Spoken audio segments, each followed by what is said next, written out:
production team chat away. I'm like, and you'll hear me go instantly quiet. So what we're going to do, ladies and gentlemen, is we are going to head over to the part 2 stream of the YouTube event. So we will be changing over to part 2.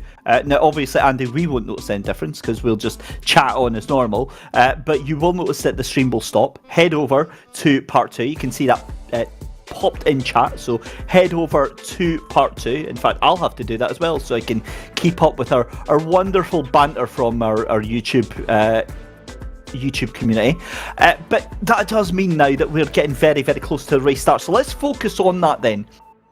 Now, what's going to happen is that we're obviously going to restart things again, and it's exciting in a way, and I know this is really bad, but as the chaos-loving person in me, we've had to kind of keep things going for an hour here. It's only fair that we get a little bit of action here, you know? Oh, I could not agree more. And I think that's exactly what we're going to get. Look, I'm a big NASCAR fan. I've seen races that can run 490 miles caution-free, and then it all changes in the last 10 laps. So I am more than okay with this. It is part of motor racing, and it's a part of motor racing that you don't get a lot in sim racing. Not many sim competitions will deploy things like safety cars or red flags. And whilst it's not ideal, of course it's not, it is going to create lots of excitement. And there will be incidents, because often at the start of a 12-hour race, you know, everyone's kind of minding their P's and Q's and quite content just to circulate for an hour or so, settle into your position in the line, and then try and work forward from there. You inevitably get incidents, especially in a circuit like this, and we saw that earlier on today. But generally, things can be quite tame for the first hour of a 12-hour race. But now everyone's settled in, now everyone feels comfortable, now everyone feels quite confident that they're able to, given the chance, gain some more places. And I think we'll see quite a few teams, especially those who did lose ground in the first 4 hours of the race. They know that this is their, hopefully, last opportunity, in this situation at least, to gain some ground. You know, you can spend 3 or 4 hours mid-race trying to get 2 or 3 positions further up the order. You can gain 2 or 3 positions in one corner at a restart, and I'm sure we will see some teams trying to do that. I think you're absolutely spot on with that, and again, that's all we can do at this stage is conjecture and wild guesses. Ante, being a fellow fairly old person, I'm pretty sure that I'm significantly older than you are. That was your words about 20 minutes ago. You said you were an old person. Is commenting first on a YouTube video still a thing? I thought that died out about 10 years ago. I did roll my eyes when I saw that. Congratulations to Romo Racer. You know, we've got to say that we've got to give them the credit. It's about the only action that we're getting just now on track. So congratulations to Romo Racer. He is, I'm not sure what he wins. Maybe some kudos or some whatever. Admiration of the rest. Admiration, yeah. And not from us in the commentary box. We'll just sort of roll our eyes gently. But yeah, there you go. Some virtual prize money on the way to yourself, because it's certainly not some real one. Anyway, right. As we said, a couple of minutes away from restarting on this race.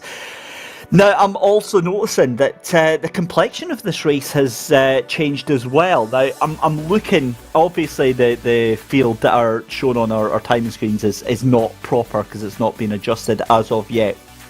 But obviously, the later that we go on to the race, we're going to have slightly different conditions out on track. We have to figure out whether the weather is going to be on the same pattern as it was. It was very, very bone dry for the first start of the race. But what is going to happen with the Ferraris? That's what I'm asking myself just now.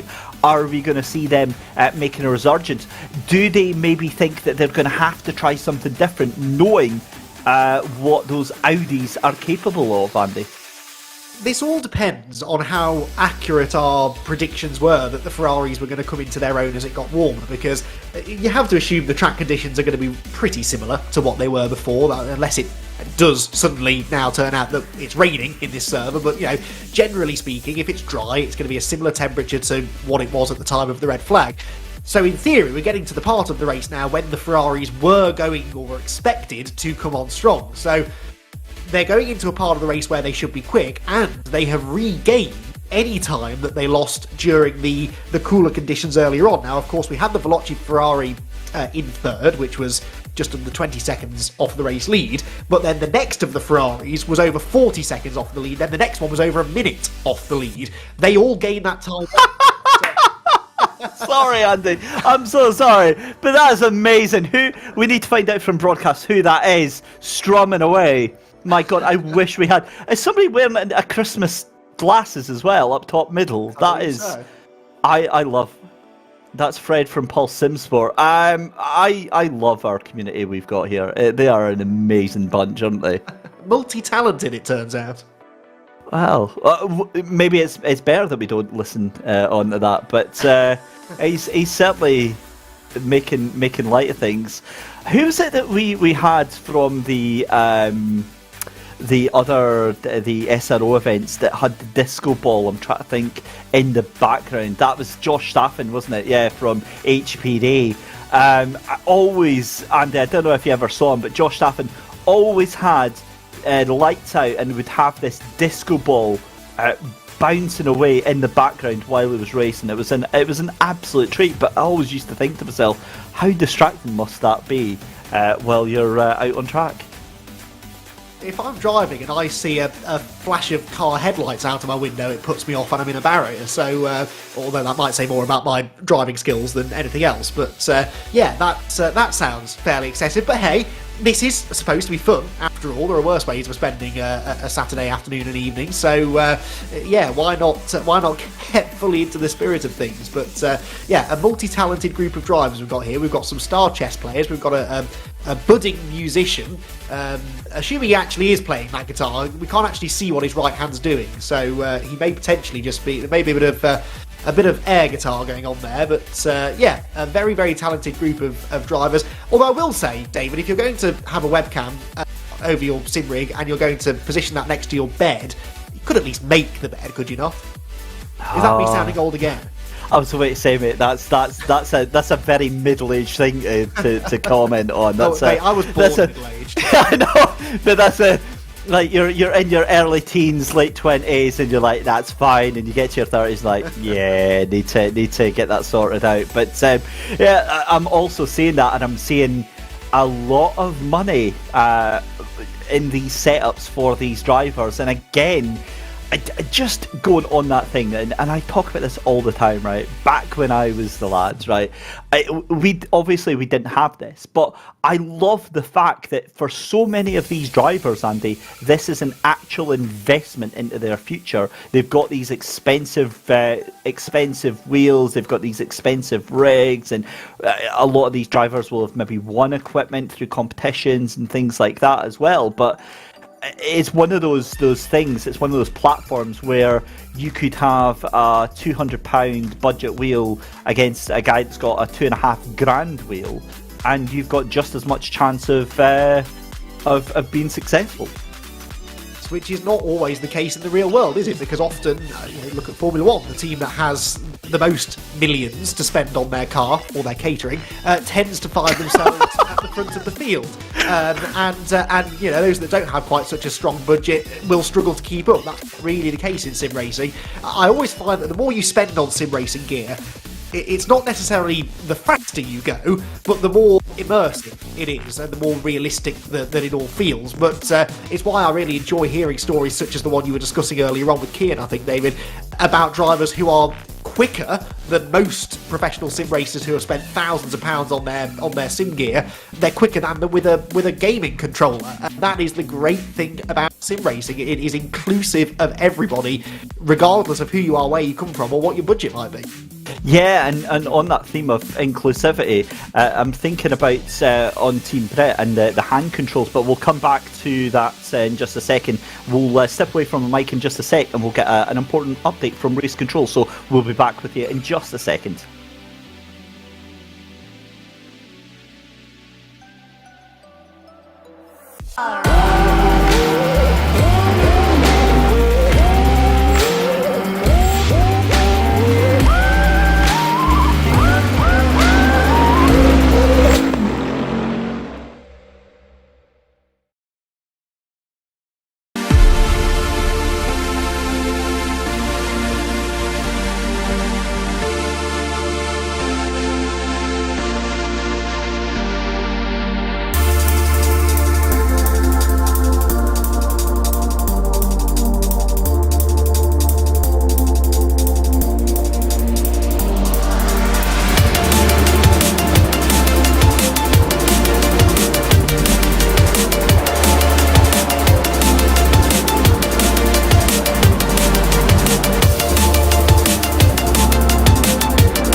welcome back, ladies and gentlemen, to the SimGrid VCO World Cup. It's the 12 hours of Kyalami. I am David Christie. Alongside me is Ante McEwan, joining me in the commentary box. We are just a couple of minutes. I know I said that for the past 10 minutes, but we are honestly, that was the update that we were getting behind the scenes, is that the cars are going to grid and we will be going to the track very, very shortly. There was a little bit of nervous excitement there because during the pre-race practice session, because this does start off as a separate race, it was wet. But the track, you can see there, it's damp. So it's dry conditions, but a damp track. Now that is going to be very, very spicy. Oh my goodness me, I'm almost giddy with excitement. I again, for everyone that stayed there, having to put up with an hour of banter from me and Andy McEwan, you're welcome. There's no charge for that. You just, it's on the house there. But Andy, a damp track. Darren McCormack in the leads, Jacob Oosterman in second for Vipperman Racing. 15 billion Ferraris behind them, but I'm just so excited we're actually going racing again. Yeah, likewise, and I have not got a clue what is going to happen now, because you're right, that track being damp is going to throw a real quandary in the direction of all of the teams. You know, tyre choice might be an issue, although I suspect damp track you can get away with slicks, but it's going to be harder to get the temperature into those slicks. There will develop a slightly drier, grippier racing line as well, and of course we're going to have a full restart here. Everyone's going to be bunched back together. What I don't know is whether it will be a single file or a double file restart. That will be interesting to see. I'm sure those at the front are hoping for single file, those further back perhaps hoping for a bit of turn one contact, and I'm getting confirmation now that it will be a double file restart. So we really have hit the restart button here. We've got different track conditions, everyone back together, back on the same lap, double file restart, and of course setup now, David, goes out of the window, because you've planned for race conditions that were dry and hot, and now all of a sudden the cars are going to feel rather different. So I expect to see a few movers and shakers. Yeah, and obviously it does throw everything up into the air, but the formation lap is underway. Again, just to confirm, 6 hours 55 left to go in the race. That's what the official clock is going to say when we start. So unfortunately, we have lost an hour from the race during those red flag conditions. But again, that does keep us on time, and it does make sure that we do get finished in an orderly fashion. So we wait with bated breath then as the 149 of Misha Statsenko, and again you pick up things constantly when you're on commentary here, Andy, and you'll be the same as myself. For the past 2 years, I've probably referred to the Yaz heat driver as Mikhail Statsenko, because obviously we don't get the pronunciation sheets, we don't get like a phonetic way of pronouncing the drivers. However, I did pick up that it's Misha Statsenko, so that's how I'm going to be referring to it from now on there. Again, with Darren McCormack leading the field round here, you mentioned that strategy is out the window. The other thing now, 6 hours 55 minutes left to go. That's a very awkward time because it's not the full hour now. So again, how is that going to impact on the strategy? That's what I'm very, very confused with. Oh my god, Andy, right, look at the top right of your screen. It's a greasy track. We are getting rain in 10 minutes. Oh my good god, that has just thrown everything on its head, right? I'm almost beside myself with excitement. I've only got 50 minutes left in the commentary box here. That's absolutely unfair. I'll be back for the tail end of the race, but, well, we are in for an absolutely topsy-turvy race. Everything is going to kick off here. Darren McCormack leading the field through. Andy, we've got a couple of minutes to just reflect on what's possible to come here, but the next hour, what do you think we've got in store? In a word, carnage, I suspect, because I think that rain thing, it literally only just popped up, didn't it, as well? So it's not even like they had any time to prep for that. And I guess with this being a full reset, they could have tinkered with car setup, couldn't they, before they went back into the race? So they may have made some small adjustments to the car, but I'm absolutely certain none of them have put a wet setup on. So this will be very, very interesting indeed. I hope that they have a bit of time to settle in before that rain gets here. And it doesn't look like at the moment it's going to last all that long. But as in the real world, you never can predict the weather, can you? So we shall wait and see. Yeah, it certainly is, and it does look like it could be a bit of a ninja shower. And remember, a lot of these drivers will try and hold on to those slicks as long as they possibly can. And again, we just have to wait and see how that is going to pan out. But for the second time today, here for the SimGrid VCO World Cup, 12 hours of Kyalami, we get ready to go green flag racing again. A lengthy red flag holds us up, but it's not enough to keep us from getting things underway. Darren McCormack leads the field round. It's Williams Esports Racing alongside Vipperman Racing side by side. The green flag flies and we go racing again. 6 hours 55 minutes left to go. It's Darren McCormack going to be up on the inside towards Crowthorne into turn 1. You can see the cars jiggling and jostling for position there. But Vipperman Racing just jumps into P2. And again, you've got chaos and carnage, and that's exactly what's happened further back here. But as it stands, all 41 cars get their way back round again, but you get the feeling that is not going to be the last instant that we've got coming through this opening lap of the restart then. So it's still Williams Esports ahead of Vipperman Racing. Then in third position, you've got a mover there, because up into that third position, I believe that's Timu Karppinen that's jumped up there potentially. I'll get a confirmation in just a second. And the Triple Eight there, and that is Burst Esport, Killian Ryan Meenan, that's off and will hold, because that obviously has to update on the timing screens there. But that's the Triple Eight that's up into third position. That's Oleg Zolobov doing a grand job there, and almost trying to take second as well. So that is going to be music to the ears of Darren McCormack, because you've got a three-way fight for second place here, Andy. Yeah, music to the ears of Baldwin too, because he gets the run on the lot of them down towards the mineshaft. I think he bailed out of that. Surprisingly clean restart given the tricky track conditions and the fact that everyone's got quite a lot of pent-up energy, I'd imagine, at this point. One or two cars falling foul of the restart, but generally speaking, all of the front runners keep going. But what's this we've been saying about the Ferraris are about to come into their element? This is the part of the race where the Ferraris will look strong, and immediately upon the restart, that is the case.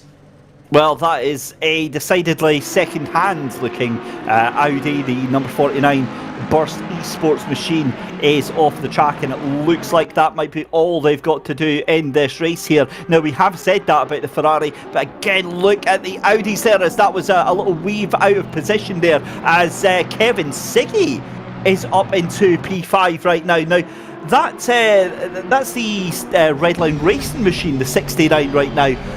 I am pretty sure that's a heck of an improvement for that 69, Andy. I didn't notice them that far up earlier on, but then to be fair, again, the red line, we were expecting them to be right up the front. They weren't at the early stage, but this is kind of where you would expect to see them now, right up in that top 5, getting that position from Vyacheslav Abeladze in that 488, and they are potentially going to be jostling for a podium position very shortly. That Audi in front of Jakob Oosterman looking a little bit unhappy with these cooler track conditions. The track's still showing as greasy here, and that Audi really making itself work very hard for this.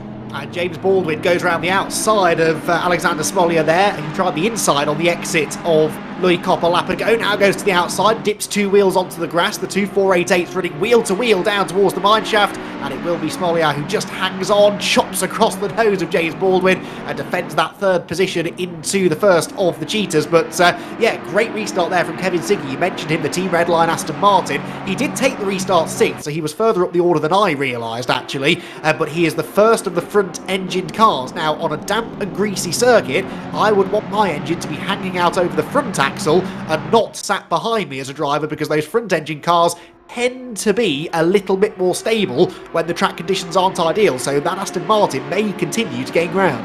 Yeah, I think that's something we're going to have to keep an eye on for the next 50 minutes. Have a look up the inside there, though. That was Kevin Siggy trying to make a move up the inside, and it could be side by side with Veloci. Veloci's going to have the inside line going through as James Baldwin then, and we've got the Aston Martin just up in front. That was Jaroslav Hontig that we were having a quick peek of there. But Kevin Siggy in P5 was having a look up the inside of the Veloci car. Just behind you can see Vyacheslav Abeladze losing the position to the 29 of Savini. So that is the Tatum Jesa car. Oh, there was big contact. The two of them taking each other off. Vyacheslav Abeladze into the wall, and that is going to be, I believe that was Savini, out of the contention for that podium position as well. The two of them having to wait to rejoin there. But my goodness me, that was a little bit of argy-bargy between the two of them, and neither one of them particularly wanting to let go there, Andy. And that was all unfortunate, wasn't it? Once they made one bit of contact, they were inevitably going to come back together again like castanets, and that's exactly what happened. And that's a real shame for SimGrid.pro, especially because they were running 5th the restart, and they lost ground anyway, and now they found themselves, well, 25th with a damaged car. Vyacheslav Abeladze there, you can see, had rejoined outside of the top 20.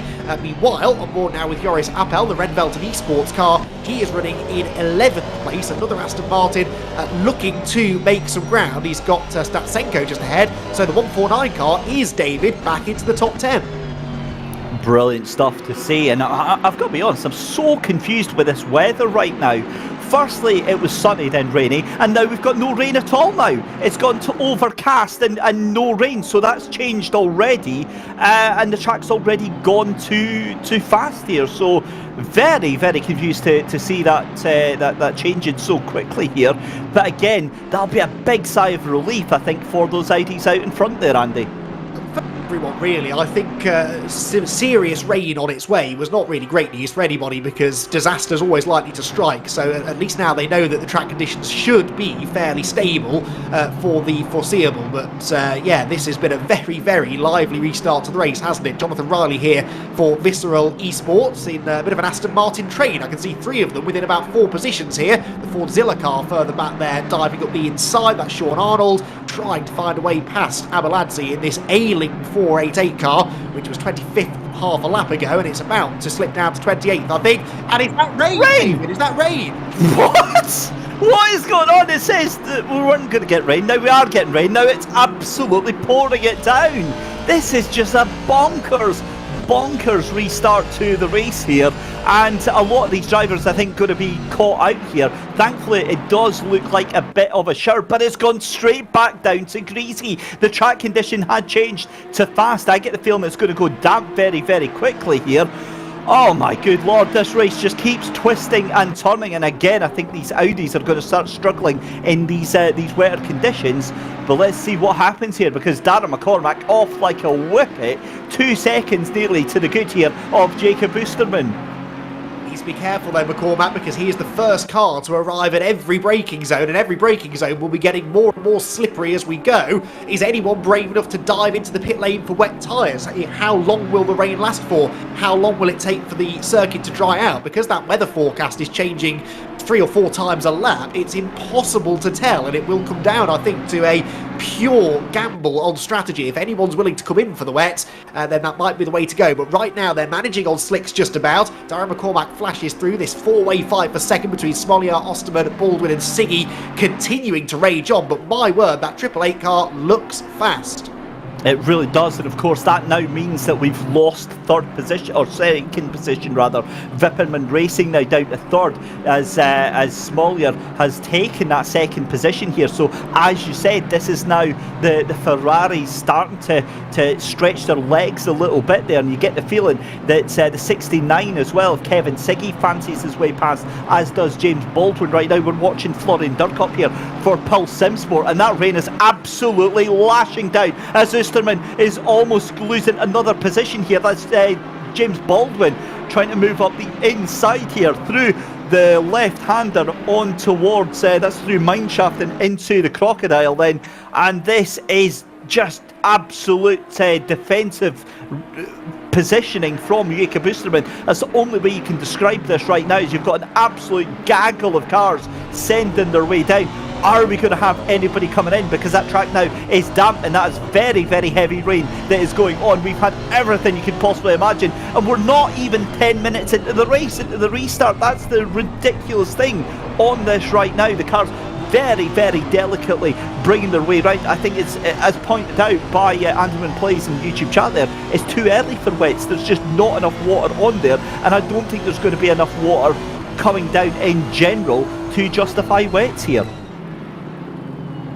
There has been a little bit of carnage we're hearing somewhere, but yes, the Porsche there leaving the pit lane. So was that a pit visit for tyres, or was that a car that's had a drama, I wonder? But yeah, this is really going to throw the cat among the pigeons here, isn't it? You're right, at the moment they're managing on slicks, but you can see the grip is deteriorating by the corner. One car drifting wide into the gravel there, coming out of barbecue.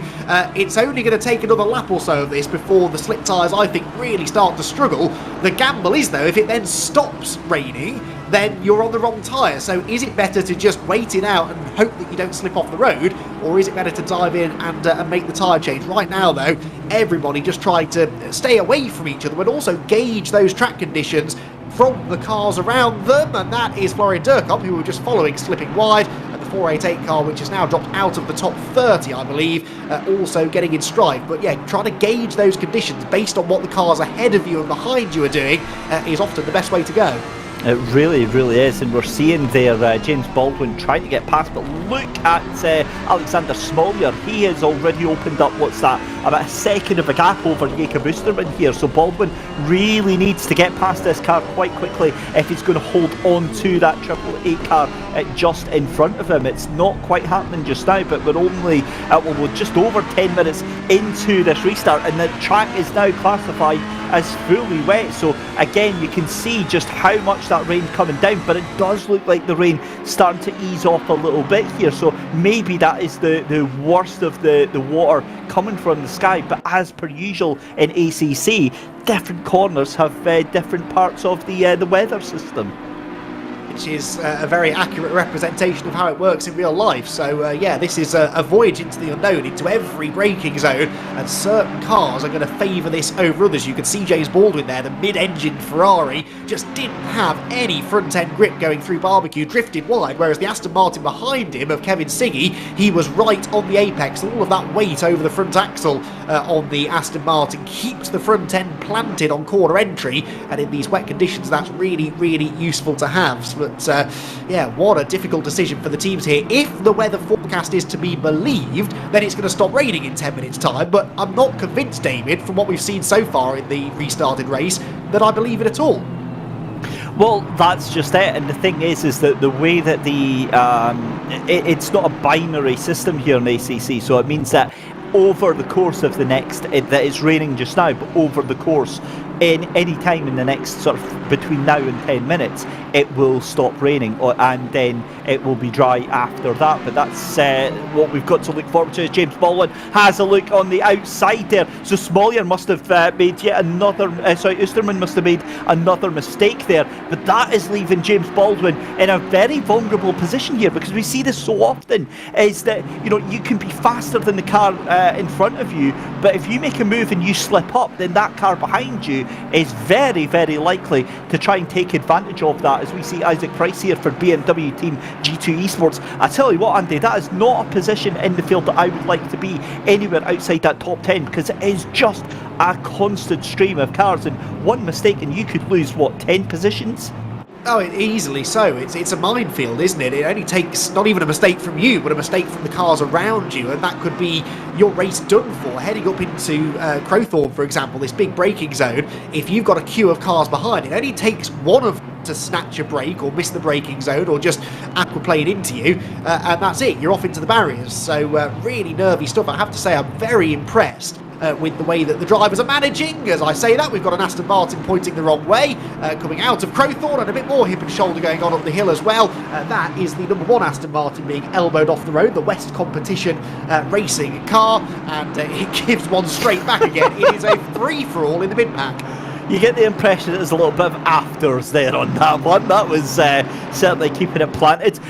Right, how about this for some drama? James Baldwin finally getting side by side with third place. However, Darren McCormack now under pressure from Alexander Smollier. That last lap round, Smollier was 3/4 of a second faster than McCormack and is right on the tail now of McCormack. I wouldn't be surprised to see that gap going down to about 5/10 of a second here. So we have absolutely got a race on our hands here as Kevin Siggy looking up the inside of Jacob Oosterman. Baldwin finally gets that position, so up into P3, and this is a chance for Baldwin to stretch away here. But there you go, you can see your race leader now under real pressure from that Ferrari. Oh my good lord, Andy, those Audis are really struggling. Huge moment there for Darren McCormack, late onto the brakes, and that car squiggling coming through Ingwe out that final corner. Here we go.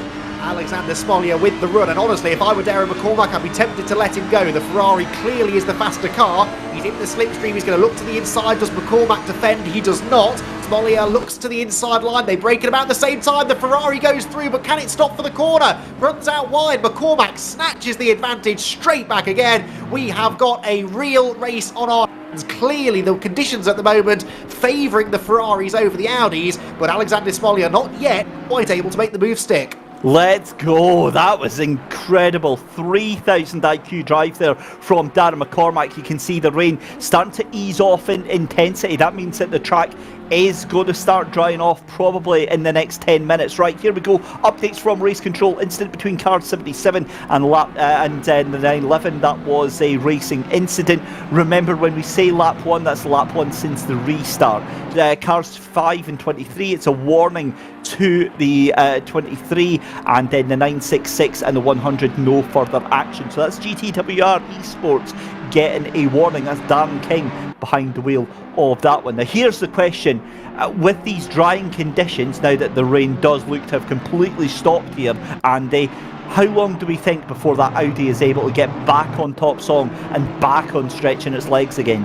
Well, until there is a full dry line, I don't think. But I don't think that will take too long. If it doesn't rain again, which at the moment we're led to believe it won't, then I think it should dry out quite quickly. We've got decent track temperature. 26 degrees is pretty toasty. So with this amount of cars circulating and a warm track, I think that dry line should start to appear. But right now, Smollier needs to try and pounce. This is still slippery enough that it's favouring the Ferrari. He's had one opportunity into Crowthorne. He might get another now because McCormack drifts wide over the curve. That'll generate a little bit of wheel spin. The traction control will jump in, and that might just allow Smollier to get the run up towards the first corner. Everywhere you look, David, there are Ferraris gaining ground, aren't they? That clearly is the car to have. Yeah, at the moment I would say so as well, and also noticing that Jacob Oosterman managed to hold off Kevin Siggy, and I wonder actually if this is now a sign of things sort of easing out in terms of pace here. It's still acting, let's not beat around the bush here. There's a bit of a roadblock right now for that car behind them, and the one there, that's Danilo Santoro in the 27 just behind them as well. But again, just starting to edge out very slightly. Smollier, that gap's going up now. That was 4/10 of a second at the beginning of the lap. It's now 5/10 of a second. So I wonder if the Audis now, you can see a darkening line here on the track here at Kyalami as they come through that left-hander on the run down. As they come up through the S's and then towards Lukop. Again, it's a case of I wonder if the advantage has gone for the Ferraris, not so much completely, but that their best chance is behind them, if that makes sense, and now it's diminishing returns.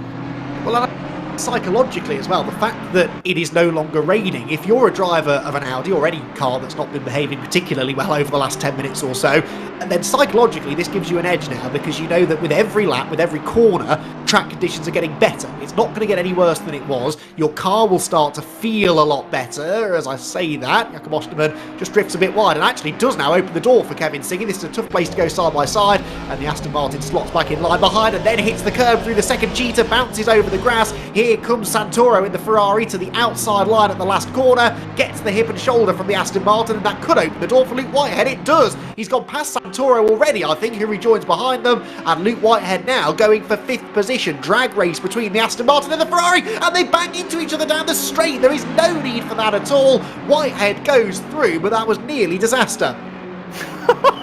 Sorry, that was amazing. Right, of all the things I thought I'd see, Kevin Siggy getting bounced about like a robot is not one of them.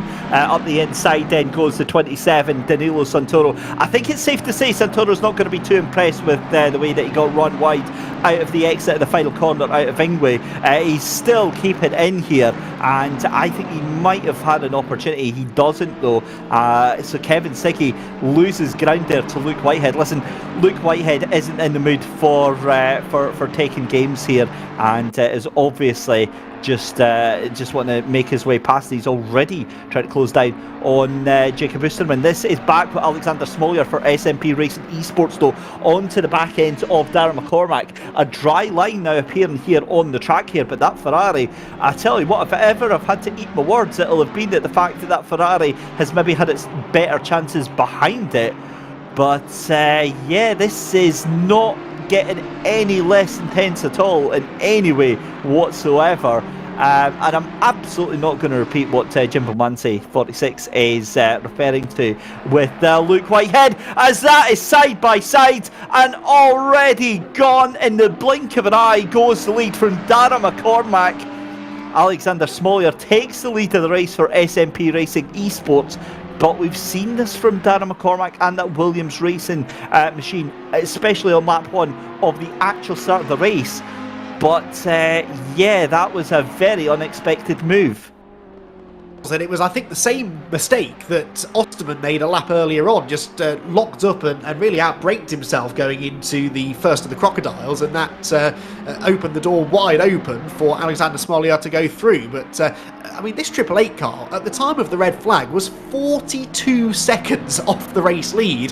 They have been the big winners out of all of this. Everything that's happened in the last hour and a half has played perfectly into the hands of SMP Racing Esports. The red flag to bunch everyone together, the restart, and then the immediate downpour, which again played into their hands as a Ferrari team as opposed to an Audi one, and now they've managed to get their track position as well. Now, it's really important here for Smollier to try and utilise this track position, utilise the clean air whilst he can, because I have every confidence in Darragh McCormack and the Williams Esports squad that they will come back to the Ferrari as the track dries out, I suspect. So Smollier needs to try and get a move on, build a gap, which he's already starting to do, and in the hope that he can then defend that lead. But hey, still 6.5 hours plus to go, so I'm not giving him the race win just yet. Some interesting thoughts from our YouTube community at the moment here, Andy, saying that add money to the mix and the dirty drivers come out of the woodwork. I'm gonna throw a block to that one actually, because I don't think that there's anything particularly dirty about the way that drivers are driving. I think that certainly as commentators, we want to see aggressive, we want to see, you know, passionate racing, and I think this dances that line very fairly. And listen, the drivers know how strict that race control are. If they decide to pull any shenanigans, they are going to get wrapped for it quite hard and quite severely. We've seen that time and time again. So you can't have it both ways. You can't complain about race control being too strict on the drivers and then saying, oh well, you know, the drivers are being dirty. They are racing hard for a very, very hard fought after race. They want to win this race. They want to do the best possible position. They know that this is the time to make those, you know, make those moves happen and push as hard as they can. As we see Jaroslav Hontik down NP11 right now. But again, this is exactly what we saw earlier on. We saw the fact that you had, my goodness me, that was we always, and again, I'll go on a little bit of a tangent here, Andy, but we always see Jaroslav as the big friendly giant of sim racing, but there was nothing friendly about that move there. That was firm and affirmative, I believe is the word that we would use. Absolutely. Perfectly fair, though. He left just about a car's width. That is all that you are required to leave on corner exit. And, you know, it doesn't matter how nice and friendly and fluffy a person you are. When you're in a competition like this, you've got to be ruthless. And when that door was opened, he saw his chance to get through and took it. Now, this is a replay of that restart. I believe the 49 Burst Esports Audi here is going to find itself unceremoniously dumped into the gravel trap at some point. There's a half spin in front. They go to the outside line. They've survived so far. In fact, that situation sort of cleared itself up before they arrived on the scene. But look at the... Oh, in fact, they were not unceremoniously dumped into the barriers. I think they dumped themselves into the barriers. I didn't see any contact there, David. I think they collected with one of the other drivers there, but I guess you could say they got burst.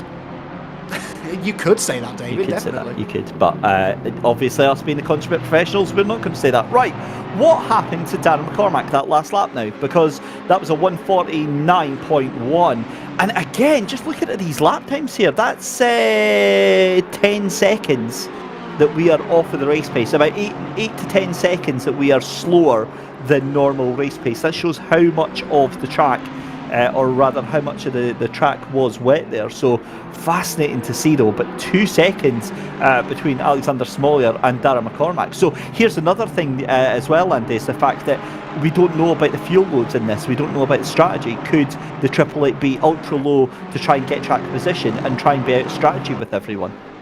That is a possibility. Going to get another replay here, so we'll revisit that in a second. This again is the first corner of the restart. We might get another look at the first of the incidents there. You can see the BMW, I think that is getting tagged sideways, and then there's a big old squeeze as we head up the hill. That was the number 5 Audi, I think, dishing that one out, which was one of the other Williams eSports cars. Then they arrive at barbecue, and this was the scene of drama on the initial start of the race, as it was on the restart, although this time they all keep going in vaguely the right direction. But yeah, one of the things I'm interested about, to go back to your question, David, is what the situation is now with regards to things like fuel loads and tyre strategies, because presumably, with this being a new server, a new race, essentially, they all started with a full tank of fresh tyres. Now, I guess you could choose to only half fill the car, but I'm not convinced that I see the benefit in that, so I would have thought we'll see them go a full hour here before they dive back into the pits. I agree with you in terms of it doesn't make much sense strategy-wise. I'm just trying to understand here. Oh, look at that's what's happened to Darren McCormack. You can see the car in those plumes of water trying to get onto the brakes there, and it's just not happening for that car whatsoever. Just not able to get that car on the brakes here, and it's just not happening. I'm going to make a bold prediction here with only half an hour left on my current stint of commentary here. I am going to say we're going to have a Ferrari 1, 2, 3 in the next 15 minutes here. McCormack is struggling at a pace of about half a second a lap here. Baldwin is going to overtake him, I think, in the next 6 to 7 laps. Then you've got Luke Whitehead, who I think is going to get past Jacob Oosterman fairly rapidly as well. So whatever early pace that those Audis had, and this is something that Lewis McGlade had touched on earlier, is just because they have the pace in the opening stage of the lap, and it doesn't necessarily mean that it's going to be able to transfer. Now, also a huge thank you to our production team, and also to YouTube chat, where I noticed this a couple of minutes ago, where Killian Ryan Meenan pointing this out. Burst Esport had a pedal failure on the restart of the race. The unit just died straight away, so the throttle was stuck open, and that's why they had to retire the car. That does explain it, because it looked a bit odd, didn't it, the way the car just suddenly snapped sideways. So yeah, that sort of explains what was going on there. But yeah, your theory about Ferraris is pretty accurate, I would suggest. Luke Whitehead is the fastest man on the track right now, the only driver in the 1:47s. He's closing in on Jakob Oosterman, as you said. Here we're seeing Danilo Santoro, who's the next of the Ferraris, in 7th position for the Jean Alesi Esports Academy, and he's harrying Kevin Siggy, who 15 minutes ago looked like he was the fastest man on the track. So it's an ever-changing picture here at Kyalami, and as these track conditions do start to improve, I think we will see some cars that perhaps came out of the blocks really well on that restart start to struggle a little bit. On board with Santoro. Let's see what we can pick out then from the Aston Martin. Where is it perhaps losing time? Where is it perhaps starting to lose some traction? Well, makes the apex nicely there at barbecue, but coming off the corner, they're pretty even. So it's incremental, isn't it? There's no one car that's got an enormous advantage over the rest, apart from perhaps that race-leading Ferrari. Well, that's it. From what I'm noticing with the Aston, it seems to be corner speed and exit speed of the Aston Martin doesn't seem to be as high as the Ferraris. The Ferraris seem to be able to take much more speed into the corner and through the corner as well. You saw that from the likes of Smollier and from Baldwin. was that they were able to just catch right back up onto the tail end of McCormack and with Oosterman, and it almost looked effortless. And with the fact now that we've got our 6 Ferraris now rapidly moving up that top 10 and the Audis falling back, that kind of goes hand in hand with what we saw from that, especially as you know, they're coming through the likes of, say, Clubhouse Bends and through Bry Corner just after the Duke Sky sweep. It just makes it a very, very interesting turn of events. But like you said, I've got no doubt that that pace will come back at some point to the Audi, because temperature-wise we're actually a little bit cooler than when we stopped the race. We're down at 27. I'm pretty sure when we had the red flag it was up to 29 degrees. Right, okay, yeah, so it is creeping back up. I think we started with 26, even with the slight, I don't think it ever dipped below that, even when it was raining. So, yeah, you know, this is the thing. We've sort of got sidetracked by talking about the weather and the fact that Ferraris are doing well in the wet, but we also expected them to do well as the track temperature climbed, because ultimately when the traction is lower, whether that's because the track's wet or hot, that's when the Ferrari seem to really shine. So yeah, again, everything's really fallen into the laps of the Ferrari teams, especially the Triple Eight team that as I said earlier on, everything that could have gone right for them really has in the recent past. But things now just starting to settle down slightly. Danilo Santoro dropping back ever slightly from Kevin Siggy, who, if anything, is closing in now on Luke Whitehead. I mentioned before Whitehead was the only driver in the 47s. Well, last time around he was in the high 47s, whereas the race leader, Alexander Smollier, did a 47.0. So as others are getting quicker, Whitehead sort of stuck at the same pace. Just seeing some updates from race control there. Incident between cars 76 and 100. That's the SimRC Endurance team and the SOP Esports team.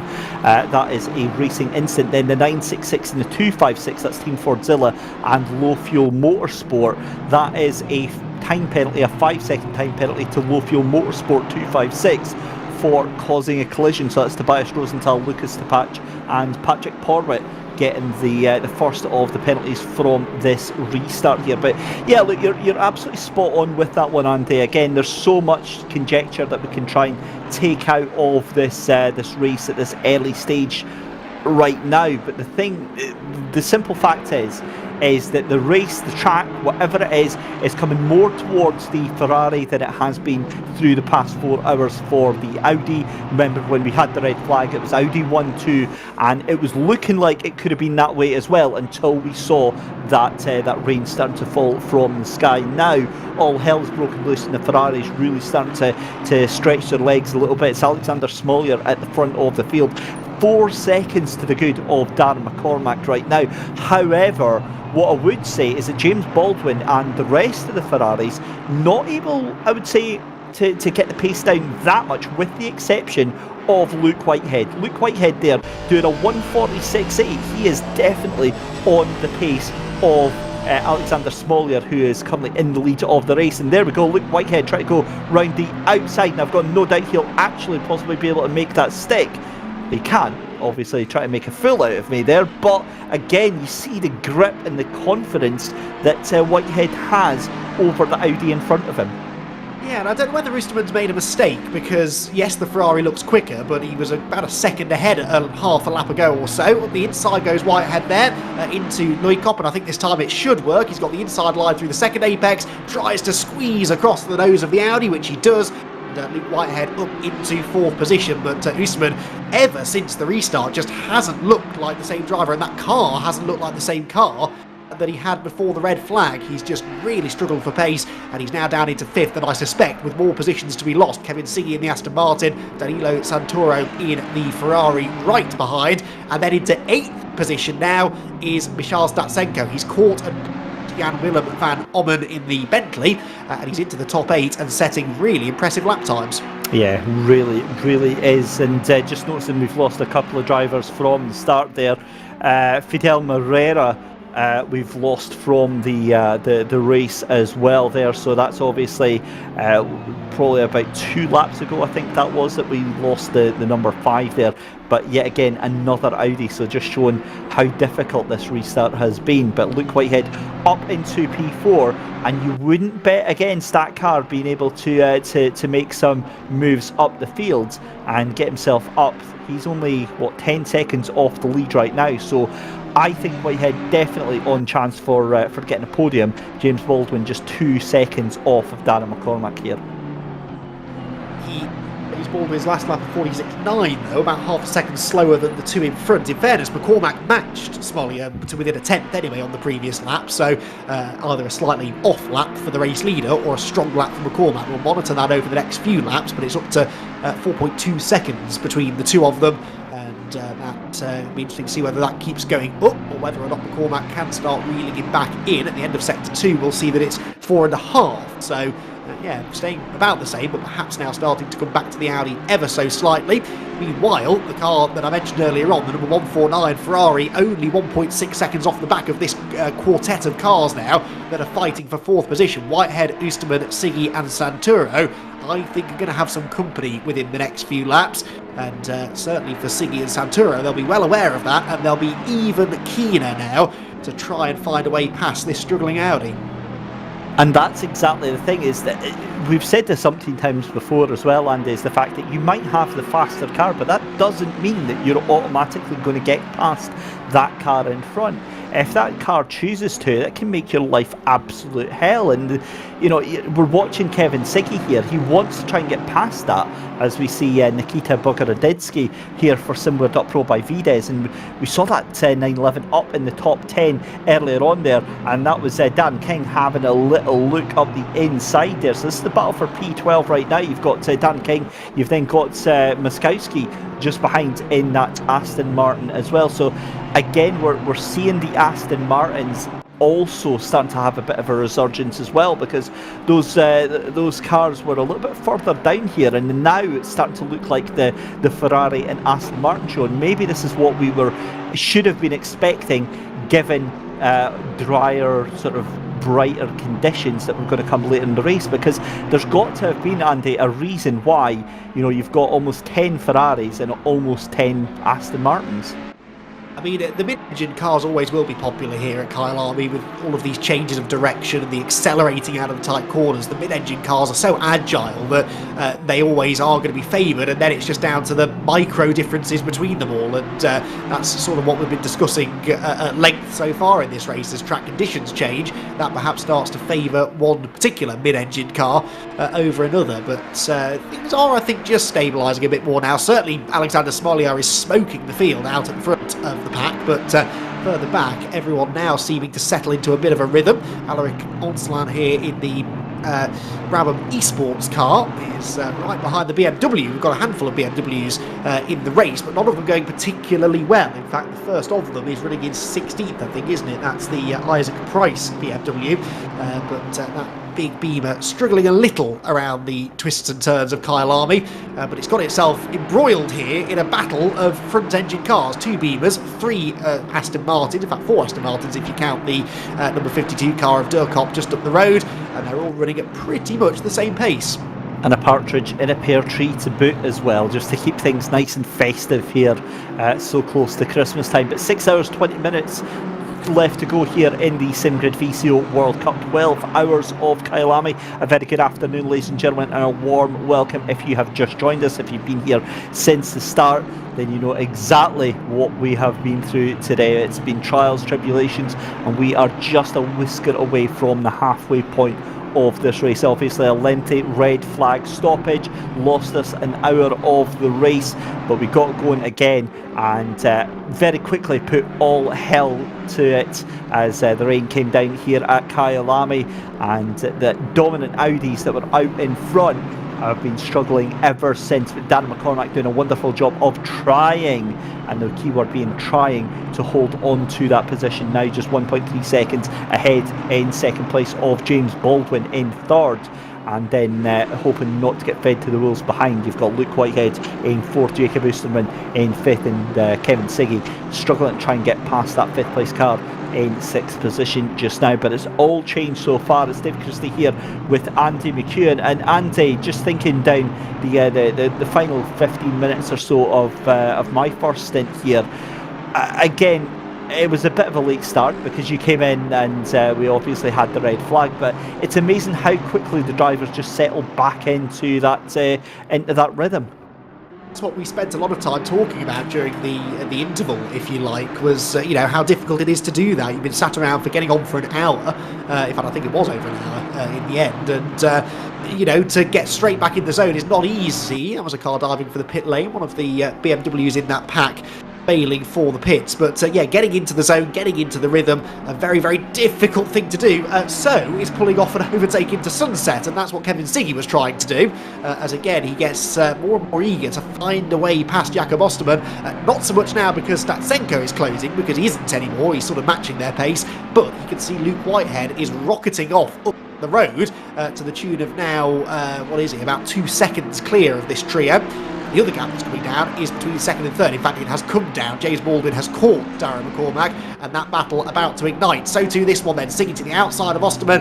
Can he go right round the outside through the two parts of Loikop? He might do. Jakob will have to leave him space on the exit. The Aston Martin has the traction, and now is faced with the outside line down through the mine shaft. This is risky stuff. It's just about flat out, but not when it's damp and greasy, not when you're side by side. And Kevin Siggy keeps his foot in it, gets the inside into the Cheetahs, and he is into the Crocodiles, I should say, and he goes through. That was a really nice move for fifth. Beautiful stuff to see that happen the way that did, and as you said, up to P5. More updates from race control then. The incident between cars 488 and the 28, that is a racing incident. However, the incident between cars 706 and the 488, that is a 5-second penalty for the 488 for causing a collision. So that is the 706 of TDG Racing Team and the 488 of Similar.pro by Vides. That was Vyacheslav Abeladze, and we kind of saw some of that chaos kicking off earlier on. Abeladze caught out in some earlier issues, was decided that it wasn't an issue. Incident between cars 26 and 71 on lap 7. That's a 5-second time penalty to car 26 for causing a collision. That's Harry Phillips in the Honda for Wild Things Racing, and that was a collision with the 71 of Renvelt and Esports. So again, just going back into what we were saying there, is that race control are not afraid to crack down on this. But talking about cracking down, here comes the Ferrari of James Baldwin. And you get the feeling, Andy, that this is a matter of when, not if. Right, James Baldwin clearly the quicker of the two, isn't he? Meanwhile, Lucas Roeder here in the SimRC Endurance Team Audi, looking on the inside of the number 44 Aston Martin. That is Jonathan Riley, the Visceral Esports by Acetec Sim Sports car, which takes the prize, I think, for the longest team name in the race, and it's got a pretty long line of GT cars behind it, because it's really feeling the pressure now as it heads up the hill towards Loikop. The Fordzilla Aston Martin dives up the inside and is very late on the brakes, tags the Audi, they both get sideways, and actually that's going to lose them a position, and so Apostle comes through, I think that was in the number car. So a good example there of how dishing out the treatment of your opponents could sometimes have instant karma, and the Aston Martin broke traction and lost a position. Yeah, absolutely dead. And again, just looking towards this halfway point in the race, so many different variables. It was that car that we just saw stopped on the exit of it looked like one of the Crocodiles there. No, it's got going again, but that was a very, very unusual little moment there.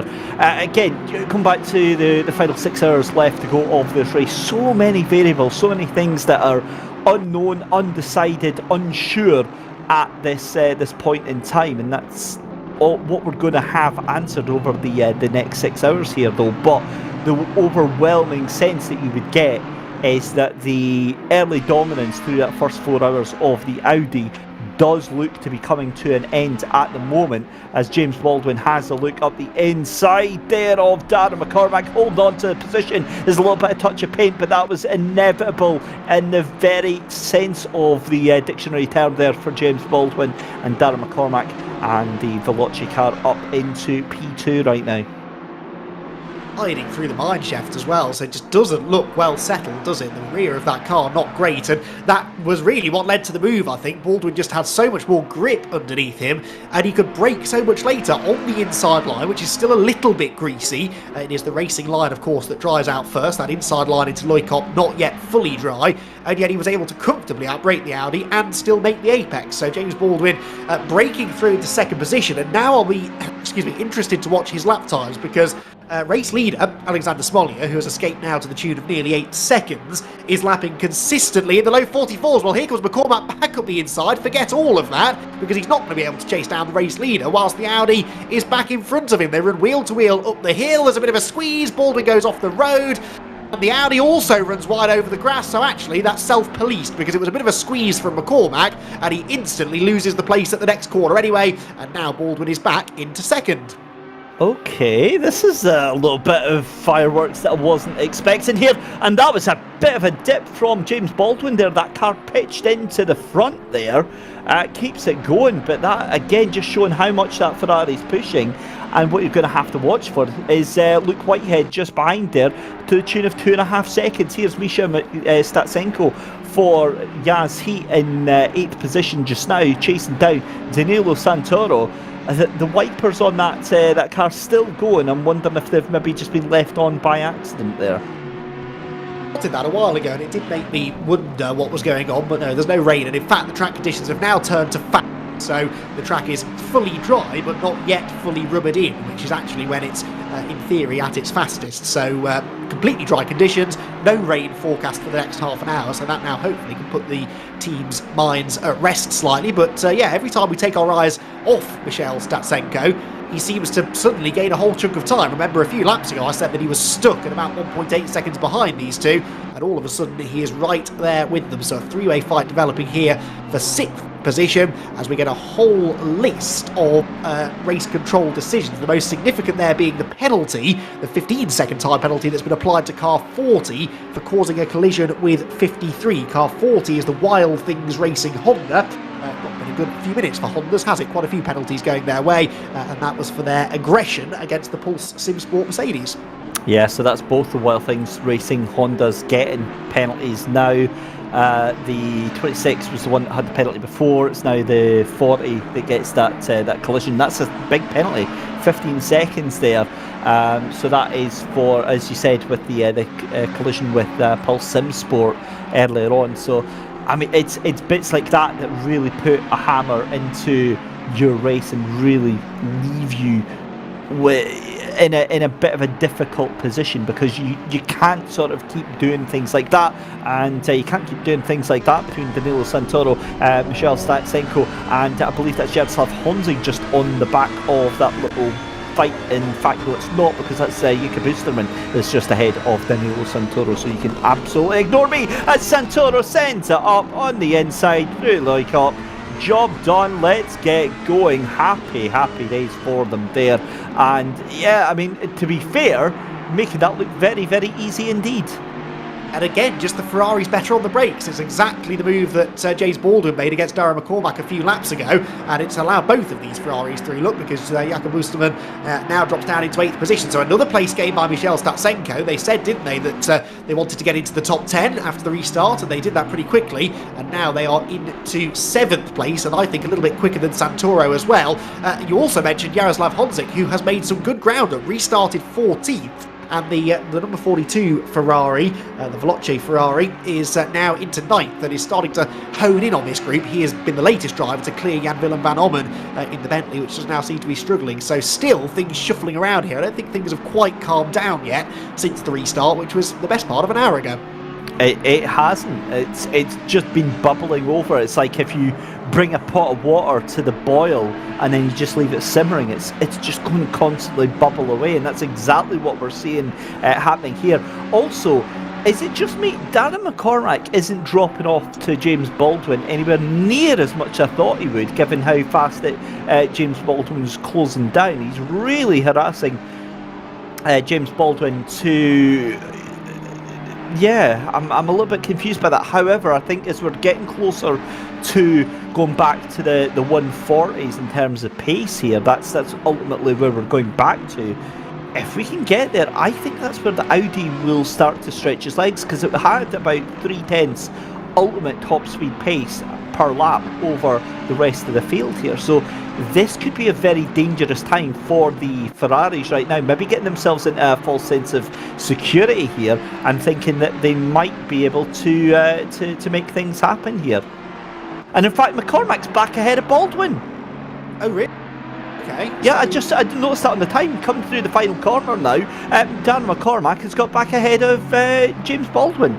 Right, okay, and Jakob Oosterman dives for the pit lane, so Wipperman Racing and indeed Jan Willem van Ommen both in as well, so 2 cars in, and now this is just shy of the 1 hour mark, isn't it? They've done about 54 minutes or so, so that is a little earlier than I expected, but people starting to roll the strategy dice. It makes sense a bit though, because both of those cars have been struggling for pace, so a fresh set of boots, perhaps a fresh driver in the car, they should be able to hopefully pick up the pace again. But right, interesting stuff then. So yeah, you're right, Darren McCormack is now confirmed on my timing screen as being back in second position now, and the point I was about to make is that he's matching the leader now. They both did 42.5s on the previous lap, and that was with an overtake for McCormack as well, so all of a sudden the Williams eSports car has found its pace again. God, I love being right. Do you know that? It's amazing. it is though, and this is what happened then. So outside, when the track is damp, right, because we're at an optimum track temperature now, and the tyres slowly bringing themselves back up to heat, back up to life as well. James Baldwin's still onto the back here of Darren McCormack, but what we're seeing from the Audi now is it slowly cycles through those tyres and the track gets rubbered in, and we start bringing that pace down. That's the key thing here, is when those cars are on full chat, the Audi has 2/3 of a second per lap. That's where it starts to go.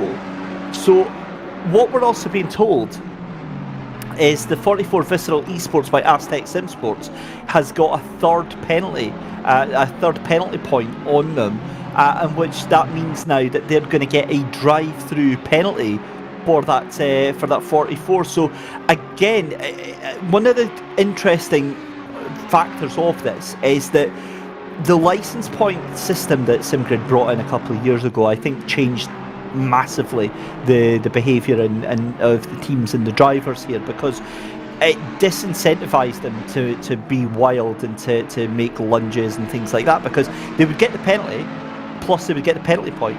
So if they got a certain amount of penalty points, they would get a penalty plus whatever was the penalty for getting 3 penalty points. So they get a drive-through on top of whatever their punishment was for that penalty. It's and it massively torpedoes their chances.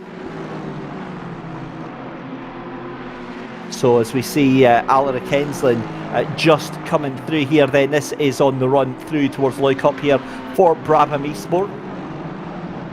And a bit of a local here is Alaric. He is actually from South Africa, and the reason I remember that is because he put in YouTube chat a couple of hours ago about having to do his stints in between load shedding, and that is a very interesting concept, because myself and Andy were talking about all the trials and tribulations of being a pro sim racer, like either of the two of us would actually know. But Alaric has a very different problem that he has to go through as well. So in South Africa, which is where my partner's from, I was over there a couple of months ago, and one of the big things right there just now, and they've had to deal with for about 10-15 years, is load shedding. And load shedding is when the electricity, the national grids that we would have over here in the UK, they don't have enough electricity to supply the entire country. So at certain parts of the day, they have to turn the electricity off, and as you go through the seasons, it can become more of an issue or less of an issue. So for drivers like Alaric, he'll have... Oh, now I shall come back to that point. Andy, Luke Whitehead for Go Setups in the 150 has had a huge issue there. He's all the way back down into 8th position, and I'm just trying to figure out what on earth has just happened there. He looks to be back on it there, but I wonder if he's had some sort of a hardware failure there.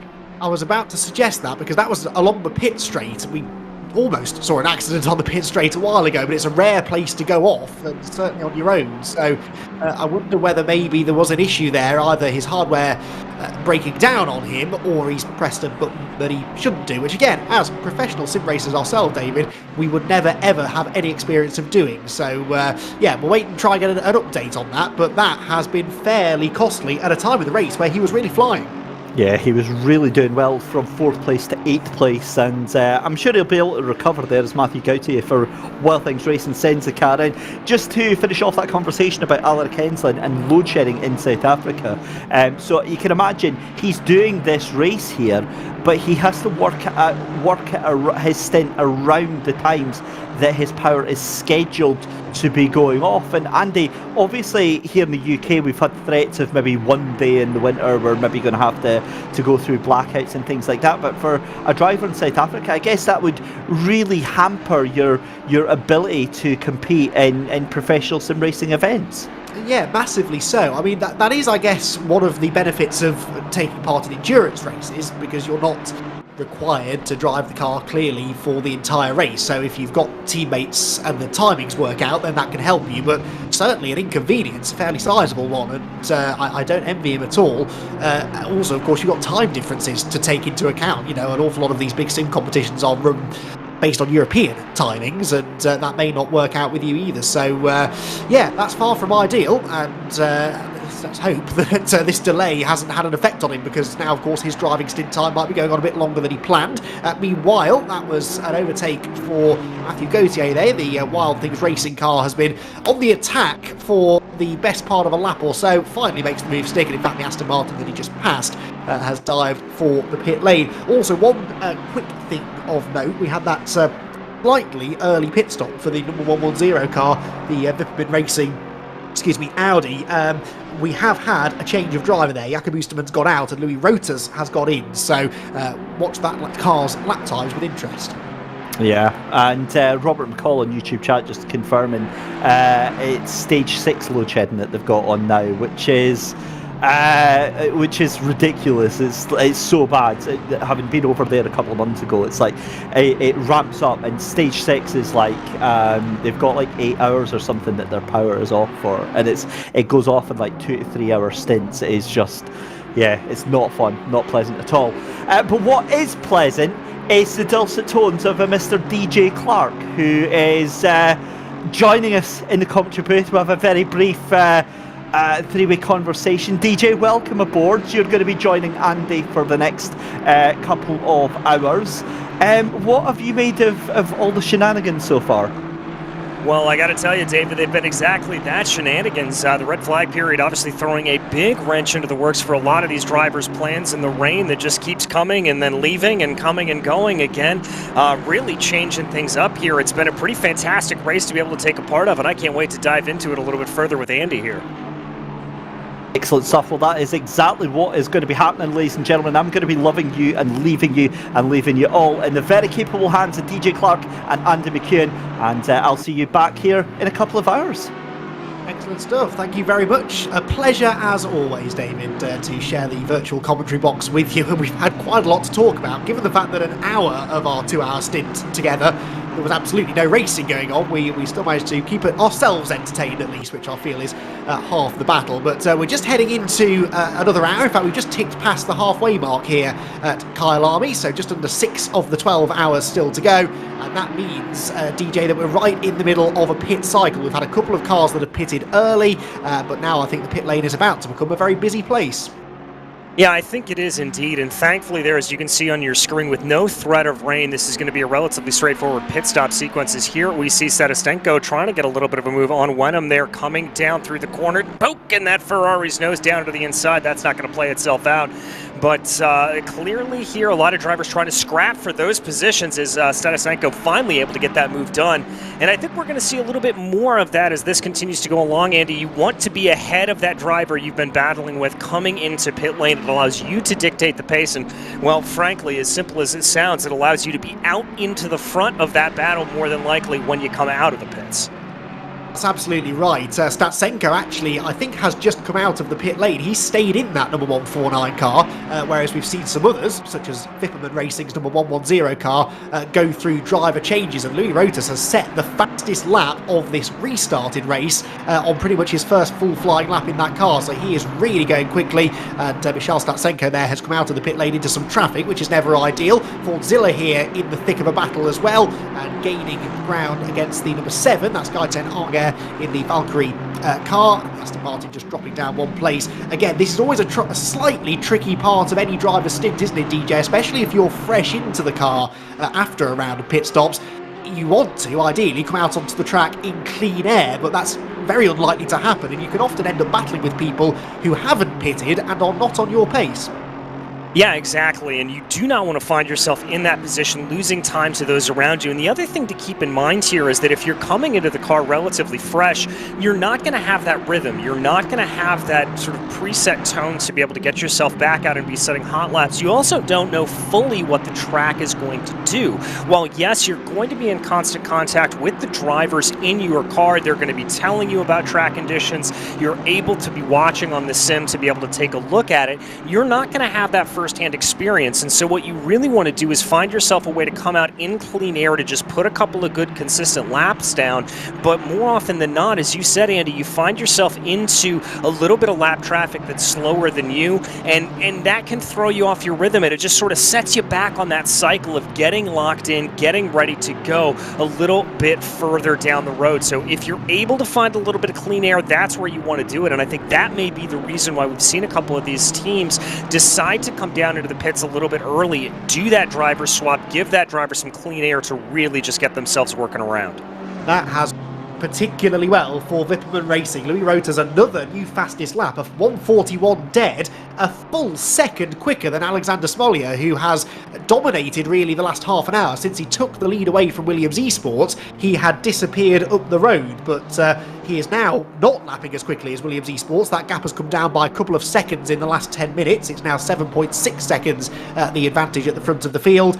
Some of those who have pitted, particularly Wipperman Racing, gaining chunks of time. I mean, 1 second a lap around a circuit like this. I know that Wipperman car is on fresh tyres, but that is an impressive performance from Rotas.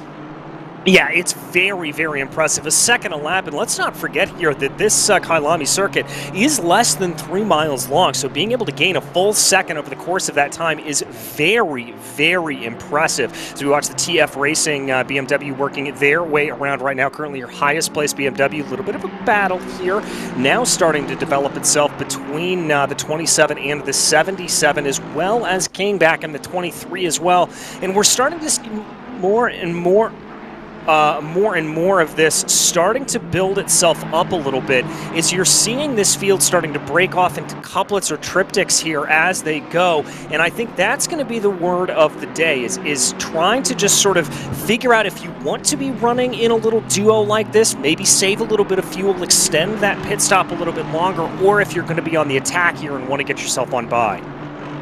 Because I think if you work out that you're running about the same sort of pace as the car ahead and about the same sort of pace as the car behind, there's not really much point, in my opinion, on going full out attack, because all that does is it causes the car ahead to start defending, that slows you both down, and your overall lap speed is reduced, and you've still not gained any more track position out of it. So if you found your gap in the line where you're running a similar speed to those around you, then yeah, just log some laps. There are still nearly 6 hours of this 12-hour race to go. So I think that is a little bit of what we're seeing here. If the door opens and you see a chance to make the move, then by all means go for it. But right now, just log some laps, stay out of trouble, and work your way towards your next pit stop, which for many of our leading cars will be coming up very shortly, because we've just ticked past an hour of racing now since the race restart. We're still waiting for some of our front-running cars to bail for the pit lane, including race leader Alexander Smollier. On board now with Darren King, then GTWR Esports Aston Martin, and on a now fully dry Kyalami circuit, DJ, we can really see what these cars can do.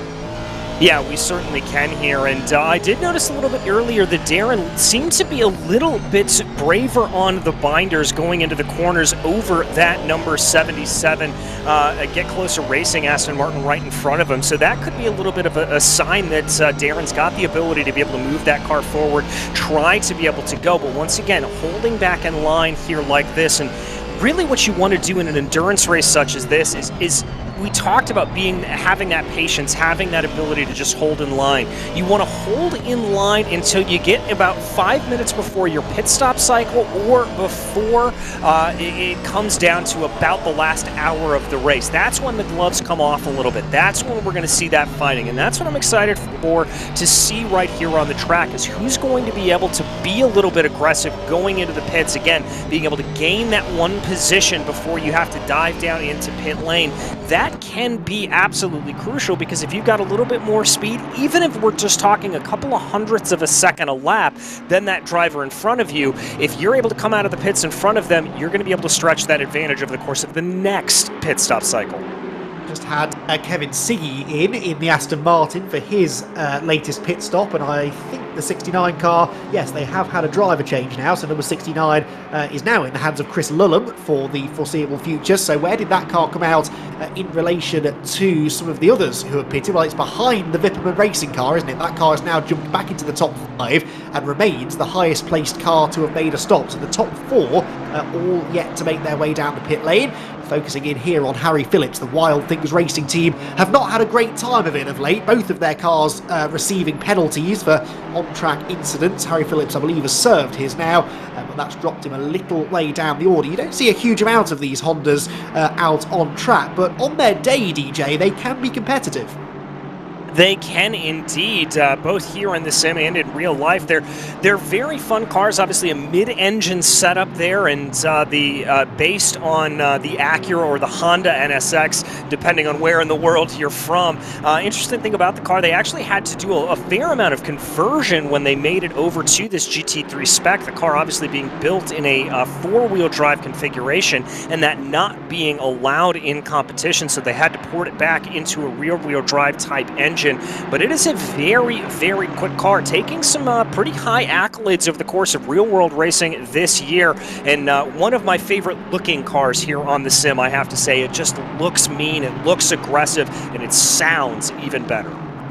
It does indeed, and it's nice to have some variety as well, which is really what GT3 racing is all about. And with balance of performance, a dirty set of words as far as some drivers are concerned, but balance of performance does keep the playing field nice and level between the different manufacturers, and that's despite the Ferrari and Audi dominance of this race. That is what I expect to see as the remaining 5 hours 50 minutes go on. Ivan Shebatinsky here in the SMP Racing Esports, one of the SMP Racing Esports Ferraris, makes his way out onto the pit straight. He's involved in quite a tasty battle just outside the top 20 now. He's running in 22nd place. He's got the number 33 car just ahead of him. That's the West Competition Racing BMW, and right behind him, car number 11, is Grip Hacks Engineering. Jesse Kauppinen, a very, very rapid driver is Kauppinen, and he'll be looking to try and find a way past the slightly battle-scarred Ferrari as soon as he can. More pit stops taking place, but still, DJ, we're not seeing the top two or three coming in. Smollier and McCormack. In fact, they might have just made their pit stops. I think they have. So we've now cycled through this round of pit stops. Smollier and McCormack both staying on board their cars at the front of the field. The gap stable at around about 8 seconds. Yeah, it looks like it's going to hold there for the moment as we continue to follow Darren King right now in that GTWR Esports number 23 Aston Martin, just kind of trailing around here at this point. And I've got to think here at this point, though, that Andy, with our leaders deciding to make that dive into pit lane, that should be a relatively crucial key for the rest of the field to opt to come on into the pits as well. It's going to kind of open up the floodgates, although granted, depending on how much of that fuel saving you've been able to do, you may be able to extend that out by another lap. That is one of the advantages of having a relatively small circuit here at Kyalami. Like I said before, under 3 miles. If you were running, say, at a Spa-Francorchamps, being able to get that extra lap is a superhuman effort. Here around Kyalami, not nearly as much. No, indeed so, and despite that, we've seen some variation on strategy, haven't we? Louis Rota's pitting about 10 minutes before those around him. It does mean that Louis has now found himself in third position and right on the coattails of Darren McCormack ahead of him. So the order then, it is the 888 car that leads the way. The gap 7.8 seconds at the start of this 38th lap of the restarted race. Then, nose to tail pretty much, McCormack and Rota's second and third, numbers 55 and 110. Then it's Eamon Murphy. Eamon Murphy jumping into the number 29 Veloce car, taking over from James Baldwin after what was a very impressive stint for him. And Mike Noble into the number 4 car. Now that Bentley for Burst Esport had fallen, I think, outside of the top 10 before the pit stops, but remember, it pitted on the same lap as Vipperman Racing. Those two cars were the first two in, and that has really benefited them. Now, DJ, that's a short-term gain for those two cars. They both gained several positions, but will that be long-term pain, do you think, pitting out of sequence? I think it may be ever so slightly. We will have to see. Now, granted, we don't know what the track conditions are be with them coming in there at this point. If they do decide to stick to that strategy and we get a little bit of a rain shower potentially, and everybody's got to come in, put some wet weather tires on these cars, that could change around for them. But right now, I'm a little bit hesitant to say that's going to be an advantage for them necessarily, but as we always talk about, the more and more this race goes along, then we will see whether these strategies play themselves out. As race control issuing a couple of just sort of notifications there. The issue between the 59 and the 29 was deemed a racing incident, and then no further action needed on the incident between the 71 and the 23. So a little bit of letting the boys race their mentality for those drivers and for race control. Gotta love to see that. I really like to see that we live in a culture these days where someone has to be at fault for everything, and actually in motor racing that's not always the case. You've got a large group of drivers all trying to share the same bit of real estate, and occasionally they're going to drive into each other and it's not intentional, and actually there's very little that either of them can do about it. But yeah, lots of similar calls being made by race control all through the day. On here then, just outside the top 10, and Christoph Makowski here in 12th position. Has got Robbie Stapleford behind him. Robbie in by far the highest placed of the BMWs right now, at least immediately after this pit stop. He seems to be pretty competitive, 13th at the moment, but Robbie Stapleford, I'm sure we'll be looking to improve upon that as we move now further on into the sort of mid to late morning now. It's 9:15 in sim time, and DJ, that track temperature is as high as it's been all race now, 29 degrees track temperature. The one thing I've really noticed from my experience on ACC is that these cars and these tyres can be really temperature sensitive, so a swing of 2 or 3 degrees, as we've seen since the race restart, can have a real effect. Yeah, it certainly can, and what that's going to mean for the drivers is I think you're going to see a little bit of less aggression out of them. When the track temperatures are a little bit cooler out there, you're going to be able to lean on the tires a little bit more and not have to worry nearly as much about them overheating to such an extreme degree. As the track temperature continues to rise, though, you're going to have to see drivers being a little bit more cautious, thinking about tire wear, thinking about tire temperatures. We may see a couple of laps of side-by-side attack action if you're trying to be able to gain a position, and then after that they may have to back themselves off a little bit to cool the tires back down. So that's going to be the big change here. Now granted, once again, if we get rain forecast and this becomes a little bit overcast again, we could see those temperatures start to drop a little bit. But we're at the threshold right now where the track temperature is higher than the ambient air temperature, and that just means that it's going to continue to go up from there, and that'll be an exponential rise over the course of the day. Certainly will. So we'd expect that as we get closer and closer to midday, with the race due to finish mid-afternoon. So we're going to keep on racing into the hottest part of the day now. Great view here of Robbie Stapleford at work as he dives down through the mine shaft, the wheel of the big BMW, the BMW G2 Esports squad. Looking to try and find an advantage on the Aston Martin ahead, but DJ, this is not an easy place to overtake. These two cars, both being front-engined as well, they generate their lap time in very similar ways. So Robbie looking around into every corner for an opportunity, but where do you think perhaps the attack might come? Well, I think you've got to look at the primary overtaking opportunities on this circuit. Obviously going down into the first corner, maybe a little bit of a look into Lee Cup, just trying to find something there. But I think for Stapleford here, if he starts to get a little bit frustrated behind, as you said, because these two cars are very similar in the way that they are laid out, he may have to look for a little bit of a surprise move, catch them a little bit by surprise, catch them off their back foot a little bit. That may be the way to go by. Maybe even here on the run into Sunset, try to poke your nose down into the corner, see if you can throw them a line, maybe force a little bit of a mistake by moving the car this way and that, just trying to see if there's a little bit of an advantage to be gained.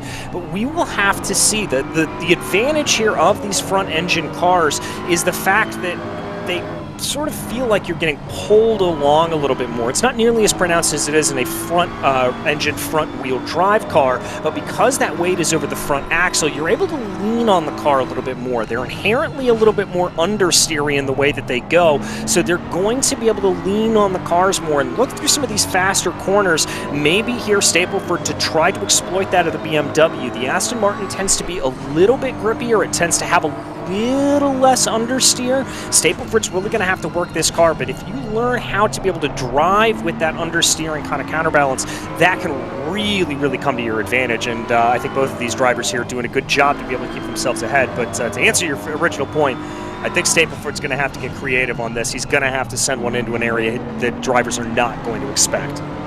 Because they're clearly so evenly matched, these two, and there is no obvious way for him to get through. Just got a quick message there to say that a tangle between GTWR Esports number 23 and Pulse Simsports number 53 has no further investigation required, so no penalty applied to either of those two there for whatever that on-track incident was. I don't believe that we saw that one earlier on in the broadcast. So this battle then continuing on. The one thing I did notice, and I'd love to see from that onboard camera, if you like, from the BMW G2 Esports squad, people who don't understand or haven't experienced sim racing often tell me that it's not half as physically demanding as being in a real racing car. Now, granted, it's a little bit more comfortable being sat in your bedroom competing for hour after hour, but you could see there, couldn't you, DJ, the physical demand, the force coming through the wheel.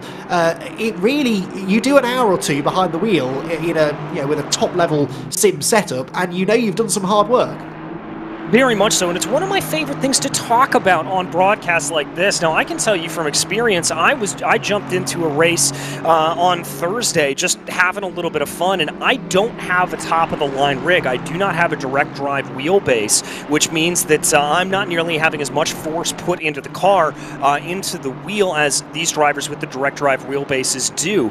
And I walked out of that. It was a 45-minute little, here and done kind of fun race, and I walked out of that feeling like I had just done a little bit of a workout. I had some veins bulging in my arms. I was a little bit out of breath. It is physically exerting on these cars and on these drivers. You really have to be in good shape in your upper body, and you've got to have pretty good cardio to be able to keep breathing through all of this. And that's not even taking into account the mental acumen that you have to be able to keep yourself focused ahead. So this really can take its wear on you, and especially around a circuit like Kyalami, which on the back half of the circuit is so physically demanding. You are constantly turning the car. You don't have a long section of track where you're able to sort of take your arms off the wheel for a second, stretch your fingers a little bit, give you that break. You don't really have that here at Kyalami, and so that means that the physical exertion, the mental exertion is just all the more prevalent. Certainly, it is a real demanding circuit, Kyalami, and in these big heavy GT3 cars, you really do have to muscle them around. Got a nice little all Aston Martin scrap going on here. Sean Arnold, 14 Fordzilla. He's running in 28th place. Just ahead of him, the 889 car. That is the Legion of Racers machine, and it is Mulana at the wheel right now. Andika Rama Mulana, a second stint for them, and defending the position, well, holding on to the position, not actually actively defending right now. And so if Arnold can see a chink of an opening to the inside, and I'm sure he's going to try and make that move stick. But it would be easy if you didn't know that this was for 27th place, DJ. You'd be forgiven for thinking it was for a position inside the top 5, and that, I think, is something else that people perhaps don't realise necessarily until they've taken part in races like this. Of course, all teams want to win, all of the teams want to try and get on the podium, but actually there is enjoyment to be found just in having a battle well outside the top 20, and it's a real sense of achievement if you can get the better of somebody regardless what position it is. Yeah, very much so. I mean, it's why everybody comes to race. Yes, as you said, you want to be on the top step of the podium. You want to be able to do that. But the fun of racing is gained from that wheel-to-wheel action, or as we continue to check back here on Stapleford and that number 47 Yardier community machine, it's come from the slow build-up to it, of just holding in behind that battle, that simmering, percolating battle that you know is going to take place here. That's the fun of racing. I mean, how many times in the sim or in the real world have we seen, like you said, a battle down for 27th position that's been banging doors and side by side the entire race, and you see the drivers get out of the car with the biggest grin on their face because that's what they love, that's what they want to do. And so if you are down at a little bit of a farther down position, that can be disheartening to you, but if you have those drivers to be able to be battling around with, it's not only going to keep you sharp and on your game, as a little bit of a look there for Stapleford coming down into the left-hander, but it's just going to be fun. And in fact, if you're within the top 20 at the end of the race, then you're within the positions that receive prize money. Granted, it's $75 if you're at the back end of the top 20, but that's better than nothing, and it's not bad to earn a few dollars for an afternoon of sim racing. Of course, the winning team getting a $3,000 share of that $10,000 prize fund. It really is an incredible event, this, with some really high stakes for those at the front of the field, where we are about to see a nice little battle emerge, I think, for third position, because Louis Roters, you remember, pitted that little bit earlier than those around him. He's on tyres that have done 6 or 7 laps more than the cars around him. Well, that is now starting to show, because he's dropped 2.2 seconds behind Darren McCormack in second, and he's being caught by Eamon Murphy. Eamon Murphy in the number 29 Veloce Ferrari that's been running in and around the top 5 all race long, is now knocking on the door of a podium place. So as always in these races, you never quite know where to look, but I think there is a battle for a podium position starting to simmer away.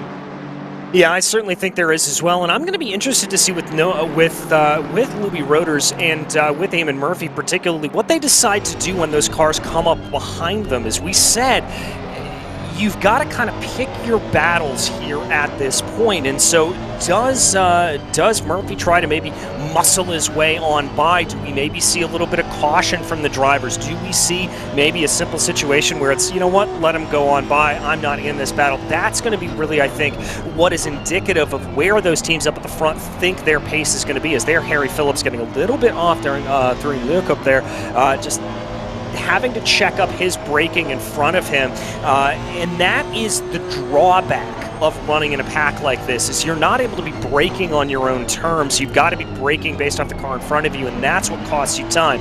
Harry able to gain that time back on Chris Hartfeld going down there into the Crocodile, so going to be able to gain that back as now they work their way through Cheetah. We're going to see what it is, a little bit of dirt kicked up from the cars in front of them, but this is turning into a 4-car scrap here for P12. This is really getting quite intense.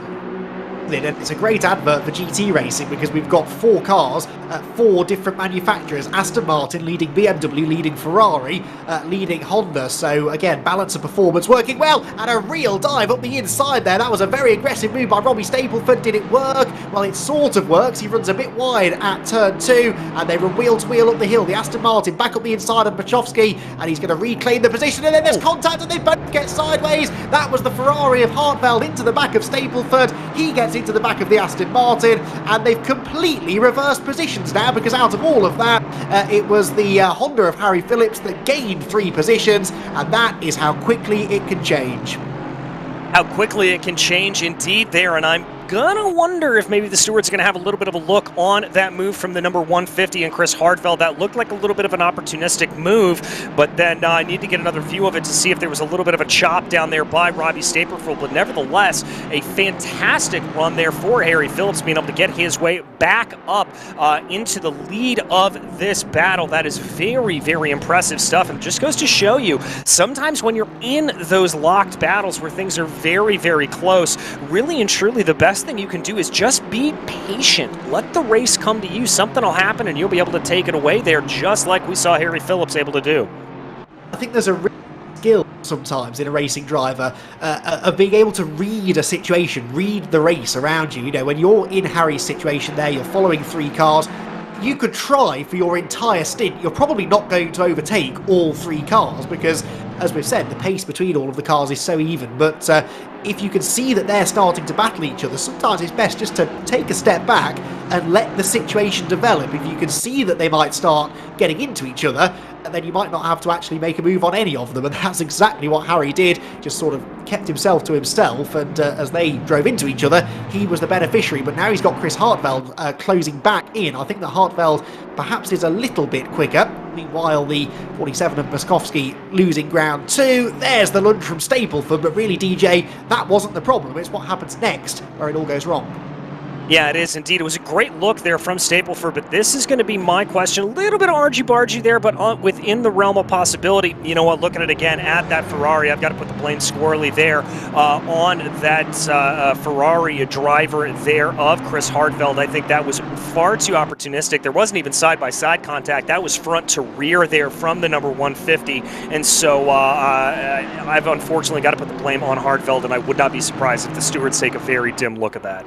Yeah, I suspect you might be right. You can see what he was doing. He was trying to fill the gap that had been left by Stapleford, but that was a gap that was always going to close. And again, read the situation. You've got to anticipate what the car ahead is going to do. And, well, Robbie Stapleford was always going to try and turn into the corner. So we shall wait and see. Race Control have had a bit of time off, actually. We haven't had a penalty for a while, but they may have something to discuss now. Another dive up the inside here into the Crocodiles. That was Sever trying to get past Moskowski in the 47 Aston Martin, which has really looked like it was struggling. It was holding that whole group up, then got tagged sideways as a result of the incident that we just saw. That has dropped Christoph Moskowski down into 16th position. The RDA community team Aston Martin now coming under pressure from the SOP Esports racing car of Chris Sever behind him. And after a situation like that, DJ, it can be difficult for a driver, can't it, to just get back into the rhythm. You know, Moskowski's been defending hard for a while. He's had a lot of pressure. And then in a moment, it all goes wrong. You're pitched sideways, you lose a load of positions, and it's easy there to start making more mistakes. Yeah, very much is, and really one of the things that makes a great driver better than a good driver is the ability to get back into that rhythm. Now, we talk about that rhythm quite a bit here in this kind of race, and particularly the rhythm that we're talking about is the ability to hit the delta. The delta is the time that is prescribed from your team that they want to hit to be able to run your maximum pace around here, and that is going to take into consideration maybe a bit of fuel saving, maybe a little bit of tire saving, all of those kind of things. And so the faster after an incident such as that you're able to get back onto the delta, be hitting those numbers, the better off you're going to do. But once you've made that mistake and you've broken that rhythm, as you said, it's so hard to get back into it. Oh, it's two drivers off! Now that looks like a server issue, does it not? And yes, I think it does. That we might be heading into another unscheduled stoppage here. That's a shame. That caught me out as well. I wasn't looking at the screen at the time, and suddenly the cars disappeared off into the gravel trap. So more technical issues, unfortunately, that have been plaguing this race up until this point. We made it about an hour and a half into the restart, and we have hit some more problems. So the organisers will be busy already, I'm sure, planning what to do next, but hopefully the delay won't be all that significant. But it does mean that we're likely to get another race restart, and again, DJ, it comes just at the point at which things were starting to settle into a bit of a rhythm. We had Alexander Smollier out in front, everyone at the front of the field kind of running a similar pace, although I was about to mention the fact that Dara McCormack was coming back at him ever so slightly, the gap down to 6.5 seconds, but frustrating moments for the drivers, especially those who had fought themselves towards the front. Yeah, it's got to be very, very frustrating there for them, and I especially feel for the drivers up at the lead of the race when all of that was going on. Is they, you know, were able to build a gap here and focusing on that gap, getting back into that rhythm once again, and being able to extend things out a little bit.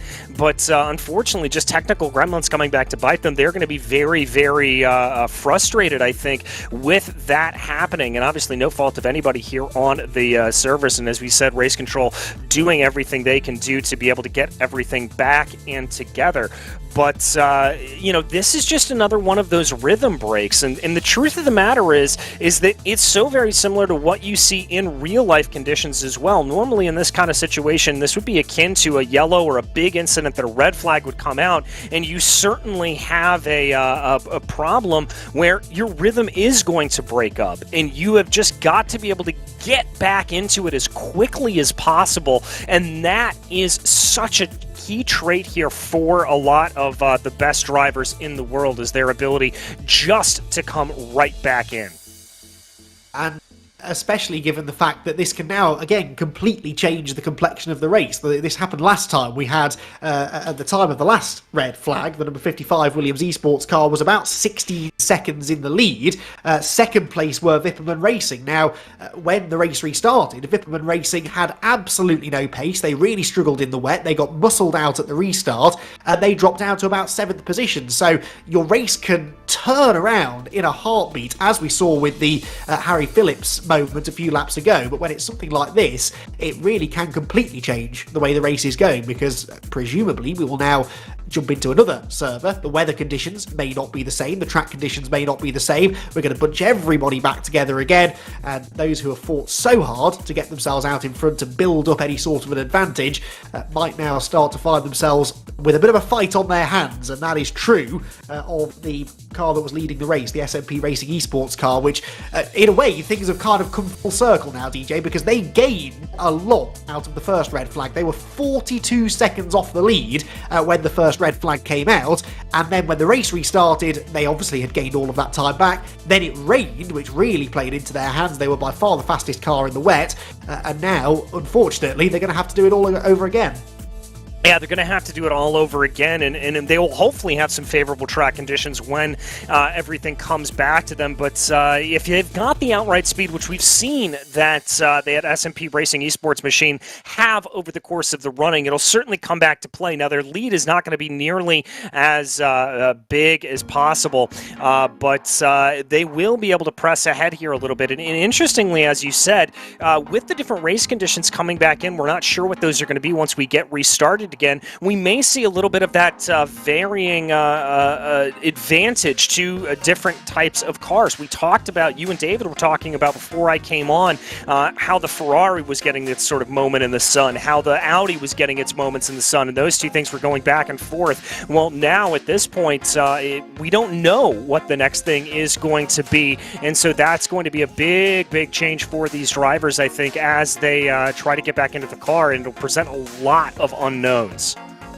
Yeah, absolutely. I also think this has been a big win for Vipperman Racing, because we were discussing not that long ago the fact that they've gone off sequence on the pit stops, and they, along with the Burst Esport Bentley, both pitted about 10 minutes sooner than everybody else, and that gave them the undercut, essentially. They spent 10 minutes on new tyres when everyone else was on old tyres. They regained a load of places, but they were starting to slip back again as the stint wore on. Well, if we get a full restart again here, which I'm sure we will at some point, that all gets reset again. They jump back in with full fuel, fresh tyres, and they've essentially had a free gain of track position. Now, there's no way they could have predicted that this was going to happen, but that is an advantage of how you need a good chunk of good fortune sometimes to be successful in motor racing.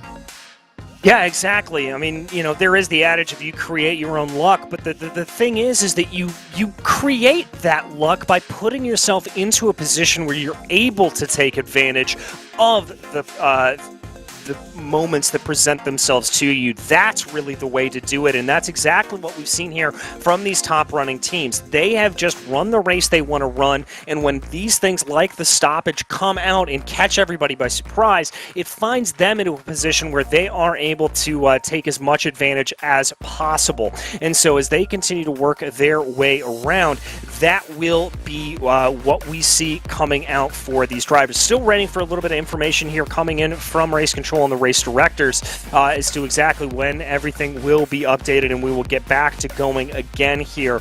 But an exciting race to be sure, plenty of intrigue, I think, to say the least, as everything continues to just sort of play itself out here at Kyalami. I'm very intrigued to see what this restart is going to look like here. Yeah, if it's anything like the last one, it's very exciting is how it's going to look. It certainly generated some really good racing, because, and I had this discussion I think with David earlier on, at the start of the race everyone's quite sensible going into that first corner because they know there are 12 hours ahead of them. Well, at the last restart they knew they only had 8 hours ahead of them, so there was a bit more aggression, people taking a few more risks.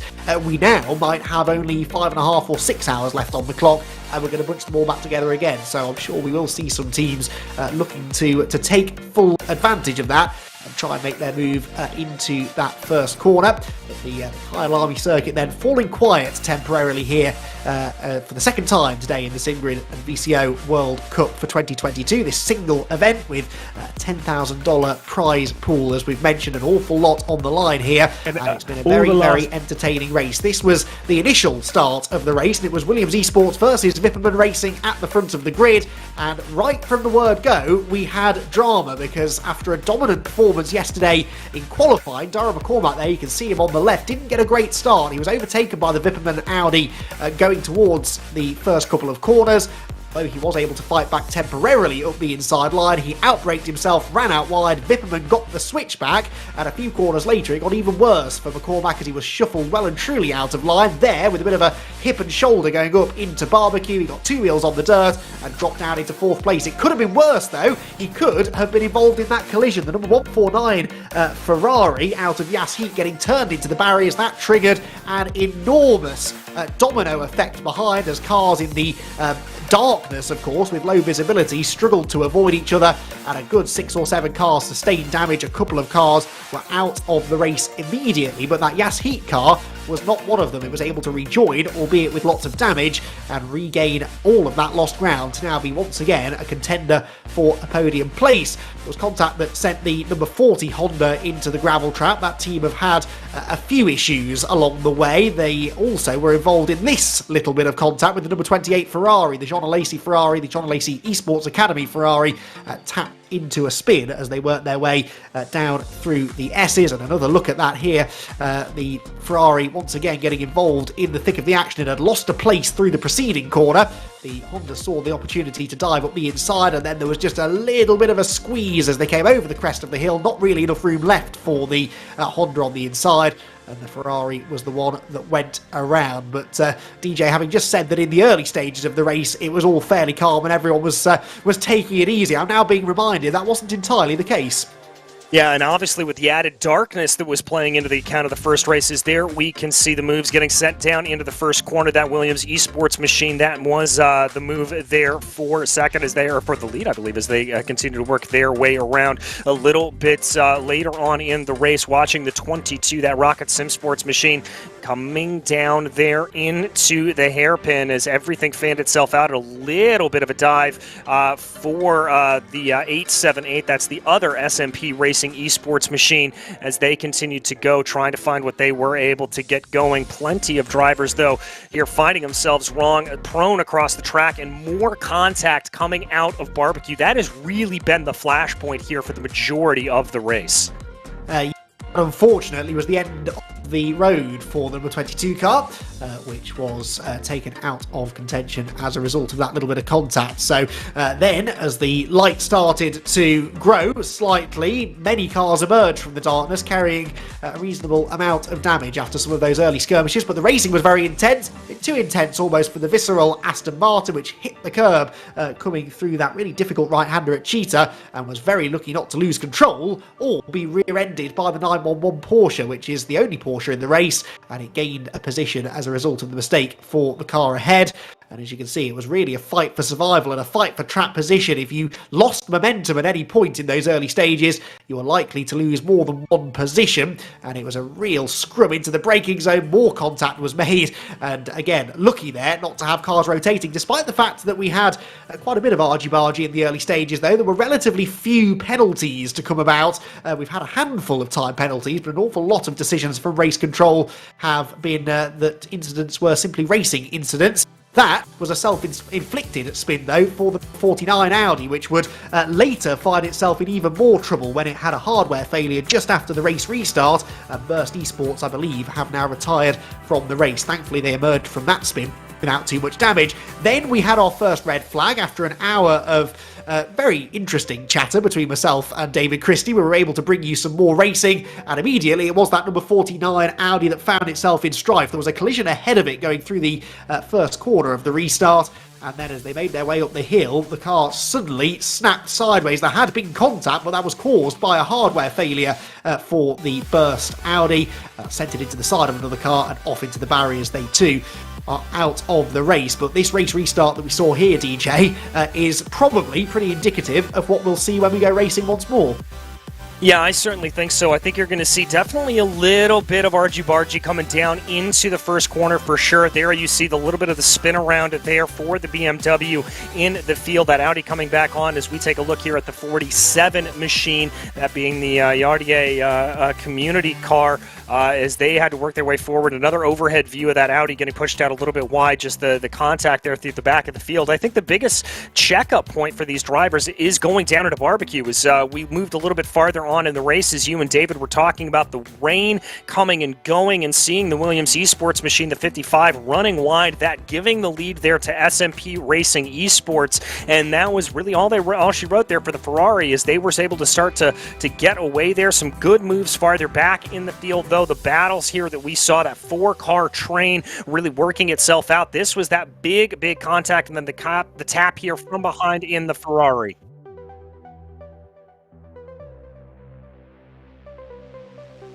So it was an unfortunate bit of contact there that sent the BMW half sideways and allowed Harry Phillips through. But I believe we're not that far away from going back to hopefully some live pictures. I think, given the fact that this has happened already. And we've got news coming, I should say, very shortly. But yeah, this having happened once already in the day, I'm sure that preparations have been made by Race Control as to what the decision should be. So we will bring you that news as soon as we've got it. But we are hopefully expecting an update from Race Control in the near future. But as you can see there, DJ, a very much action-packed first, 7 hours, essentially, of the Kyalami 12 hours that we've had. Quite a few heavy hitters finding problems, but a really fascinating battle developing at the front. Yeah, very fascinating battle developing at the front, and as we said, as it got drier and drier out on track, we started to wonder how that Ferrari was going to do as compared to the Audi, and we'll have to see how that continues to play itself out. Taking a look at a couple of the pictures here on your screen of the drivers working their ways around. That's the Unicorns of Love team that you can see right there, as there's some shots of the start. But yeah, this is going to be pretty interesting. As you said, Andy, we're still waiting for exact details from Race Control as to how this race will restart and everything that is involved in that, and how much time will be given to the drivers to be able to get themselves back out and going on track. But I think one of the things that's going to be crucial here is who's going to be able to be doing some of the most math here at this point. Who's going to be able to figure these things out, get the numbers right when we come out of this red flag period, as this is completely and totally thrown the strategy out the window once again for these drivers and these teams. You've got to kind of throw out your notebook and start again on a fresh page.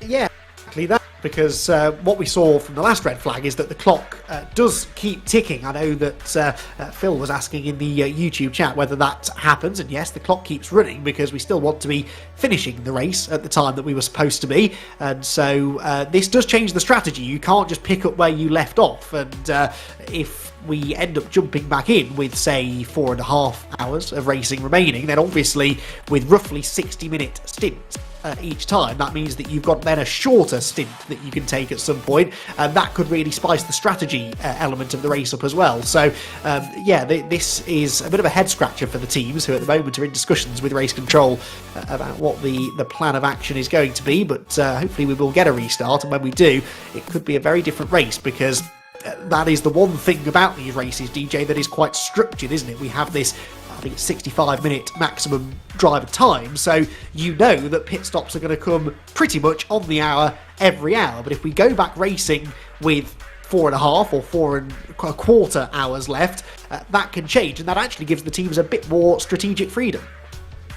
Yeah, it certainly does. It allows you to sort of dictate when you want to take that short fill stop, depending on how we get back under it, in what you want to do regarding that. And so that, once again, is going to be the decision of these teams and drivers, doing the math behind the scenes, being able to figure everything out. It's one of the joys of racing, is having to think on the fly, never being fully settled, and being able to do anything like that. So we will have to see exactly what these teams end up pulling out of the hat here as things continue to go along and we figure things out here for all of these drivers. Again, just waiting for that comeback from Race Control as we take a look at some pictures here out on circuit and the live go I've got to tell you, Andy, this Kyalami circuit, I knew it in name only. It was a circuit that I was familiar with, but obviously being a little bit on the younger side, didn't grow up with F1's traditional pilgrimage down to South Africa,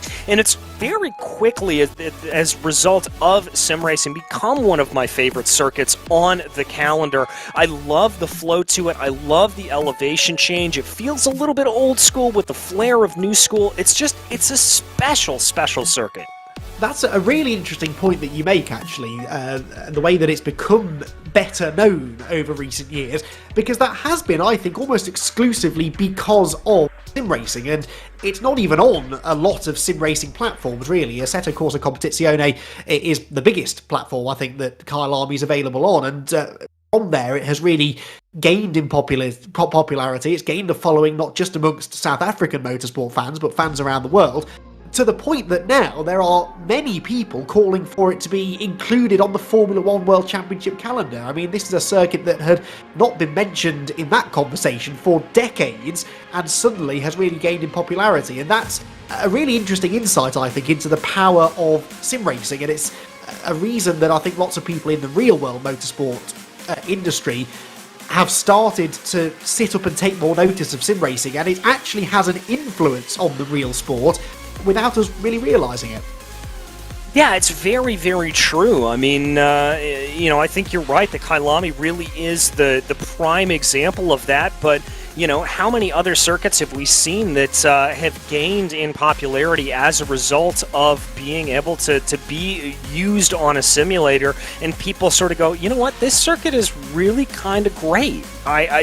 Why is this going by the wayside? There are many, many circuits that have frankly been saved as a result of sim racing, or if they're not able to be saved, preserved for posterity. And that's one of the things that I really and truly love, is the historical element of sim racing that we are inevitably going to get into. Is we unfortunately see some tracks sort of slip off into the ether, that they will be preserved for all time on sim racing. And I would love to see Formula One come back to this circuit. I would absolutely adore that, as much like David, my partner is South African as well, and so that would give us an excuse to be able to pop on down there. Yeah, it's a great circuit, and I would love to see this come back to even more prominence in the real world. Yeah, so true. And I was about to make the point that you just did about preserving circuits that are no longer with us, and you can do things in sim racing that it's literally not possible to do in the real world. If you want to race 1980s Formula One cars around Park in Australia, for example, you can't do that in real life anymore, but you can through sim racing. And as sim racing gets more and more realistic, actually it blurs the line between fiction and reality. And that is one of the really great things about this platform that I certainly have gone on a real journey of discovery with over recent years. I've worked in real world motorsport for a decade now, and it was only a year or so ago, through the pandemic and lockdown and not being able to do what I loved in the real world, that I discovered just how good sim racing can be. And it's not the same as the real thing, but it gets closer and closer with every day. And actually, the level of competition you feel when you participate in sim racing is every bit as real as it is with traditional motorsport. And that's something I don't think I'd really understood until I actually got down there and gave it a go myself. Yeah, exactly. I mean, I've had the pleasure of racing against Formula One stars on simulators. You jump into an open lobby, you get yourself ready to go, you look over and you go, oh my goodness, that's Max Verstappen. Oh my goodness, that's Lando Norris, that are able to jump into some of these simulators and do that. And there is a sense of democratization of racing, that you are able to do it no matter what your means are. It's not nearly as cost prohibitive as it is to go and work your way up through the ladders, and so many people are able to come to it. And to your point about being able to do things that you wouldn't be able to do in real life, one of the reasons I love the simulators across the board so much is I'm a huge IndyCar fan, being an American, and I completely understand the reason why they don't run on big ovals anymore, because it's not safe. for the drivers, but in the glories of sim racing, you're able to go race those. And so you're able to go do that, as well as taking IndyCar overseas and being able to race at a whole bunch of different circuits. So it's certainly fantastic to be able to have that kind of letting your imagination run wild of, ooh, this is something that would never happen in real life, but I desperately want GT3s to be racing at X circuit, or I want IndyCars to be racing overseas and to race Spa-Francorchamps. Things like that. The simulator allows both the people who are a little bit of a neophyte to racing to dip their feet in, get used to it, feel what it's like for actually these drivers out on track, and for those of us that love racing, it lets us live out our fantasies that we never thought we'd see happen in real life. From a sporting perspective as well, I think that sim racing has grown so much over the last few years, to the point that now it's arguably more competitive than the real thing, because it doesn't have some of the restrictions that real world motorsport has. Budget, for example, we were discussing this earlier on in the broadcast. It's not the case that the richest driver or the richest team is going to automatically do the best, because that's automatically leveled. Really, you can be just as competitive on a £150 sim setup as you can be on one that's cost several thousands of pounds or dollars wherever you are around the world. And also, testing limitations are not a thing in sim racing. It's expensive. If you've got a GT3 car or a team of 2 or 3 cars and you want to go and test at Spa one week and then at Portimao the next and then at Barcelona the next, that's going to cost you thousands and thousands and thousands of pounds.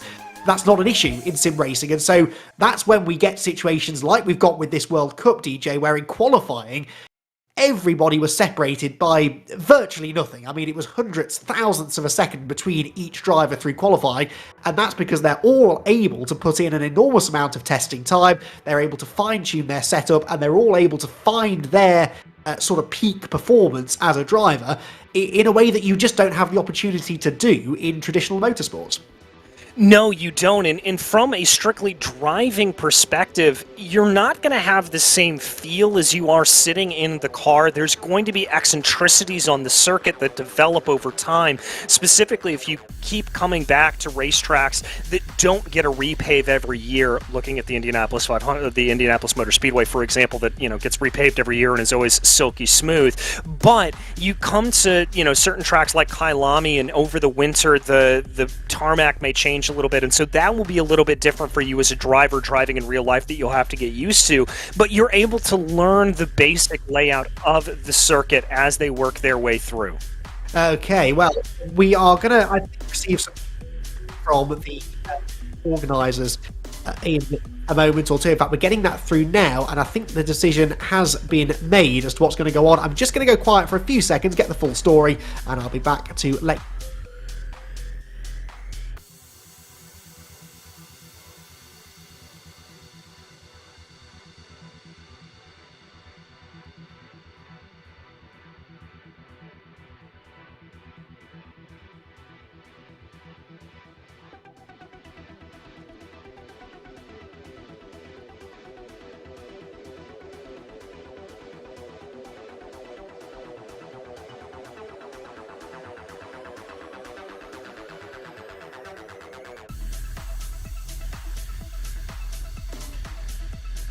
well, had the update now from the race control, and it's not the news we wanted to bring you, unfortunately. The decision has been taken not to restart the race, and that is, I think, a sensible one. There are clearly some issues with the servers that need to be rectified, and so the race, at least for the time being, will not be restarted. There will be more news to follow, though, so I do urge you to head over to the SimGrid social media pages, where they'll be updating you very shortly on exactly what the protocol is, and it's a real shame, but I think ultimately, DJ, the sensible decision. Yeah, I have to agree with you there. I mean, this is our second race stoppage, and if we unfortunately get another one to come in, it's just going to throw off the team's strategy and schedules around. And so it is an absolute heartbreak, both for us as commentators, as well as the teams and drivers, as well as you fans out there. And it's sincerely, sincerely tough to be able to have to deal with. But I do think this is the right call, Andy. Indeed so. So, as I said, more news to follow on the social media pages, but a real shame that the race, which had been really building nicely as we move towards the final third, has unfortunately had to be brought to an early pause. But we thank you all for joining us. A big thanks as well to everyone, Lewis, Cian and David, who have been on the commentary team up until this point. A pleasure to work with you, DJ, as well, for the first and hopefully not the last time. And yes, thank you very much, everyone, for tuning in. We hope you enjoyed what you saw. And as I said, head over to the SimGrid social media pages for more news.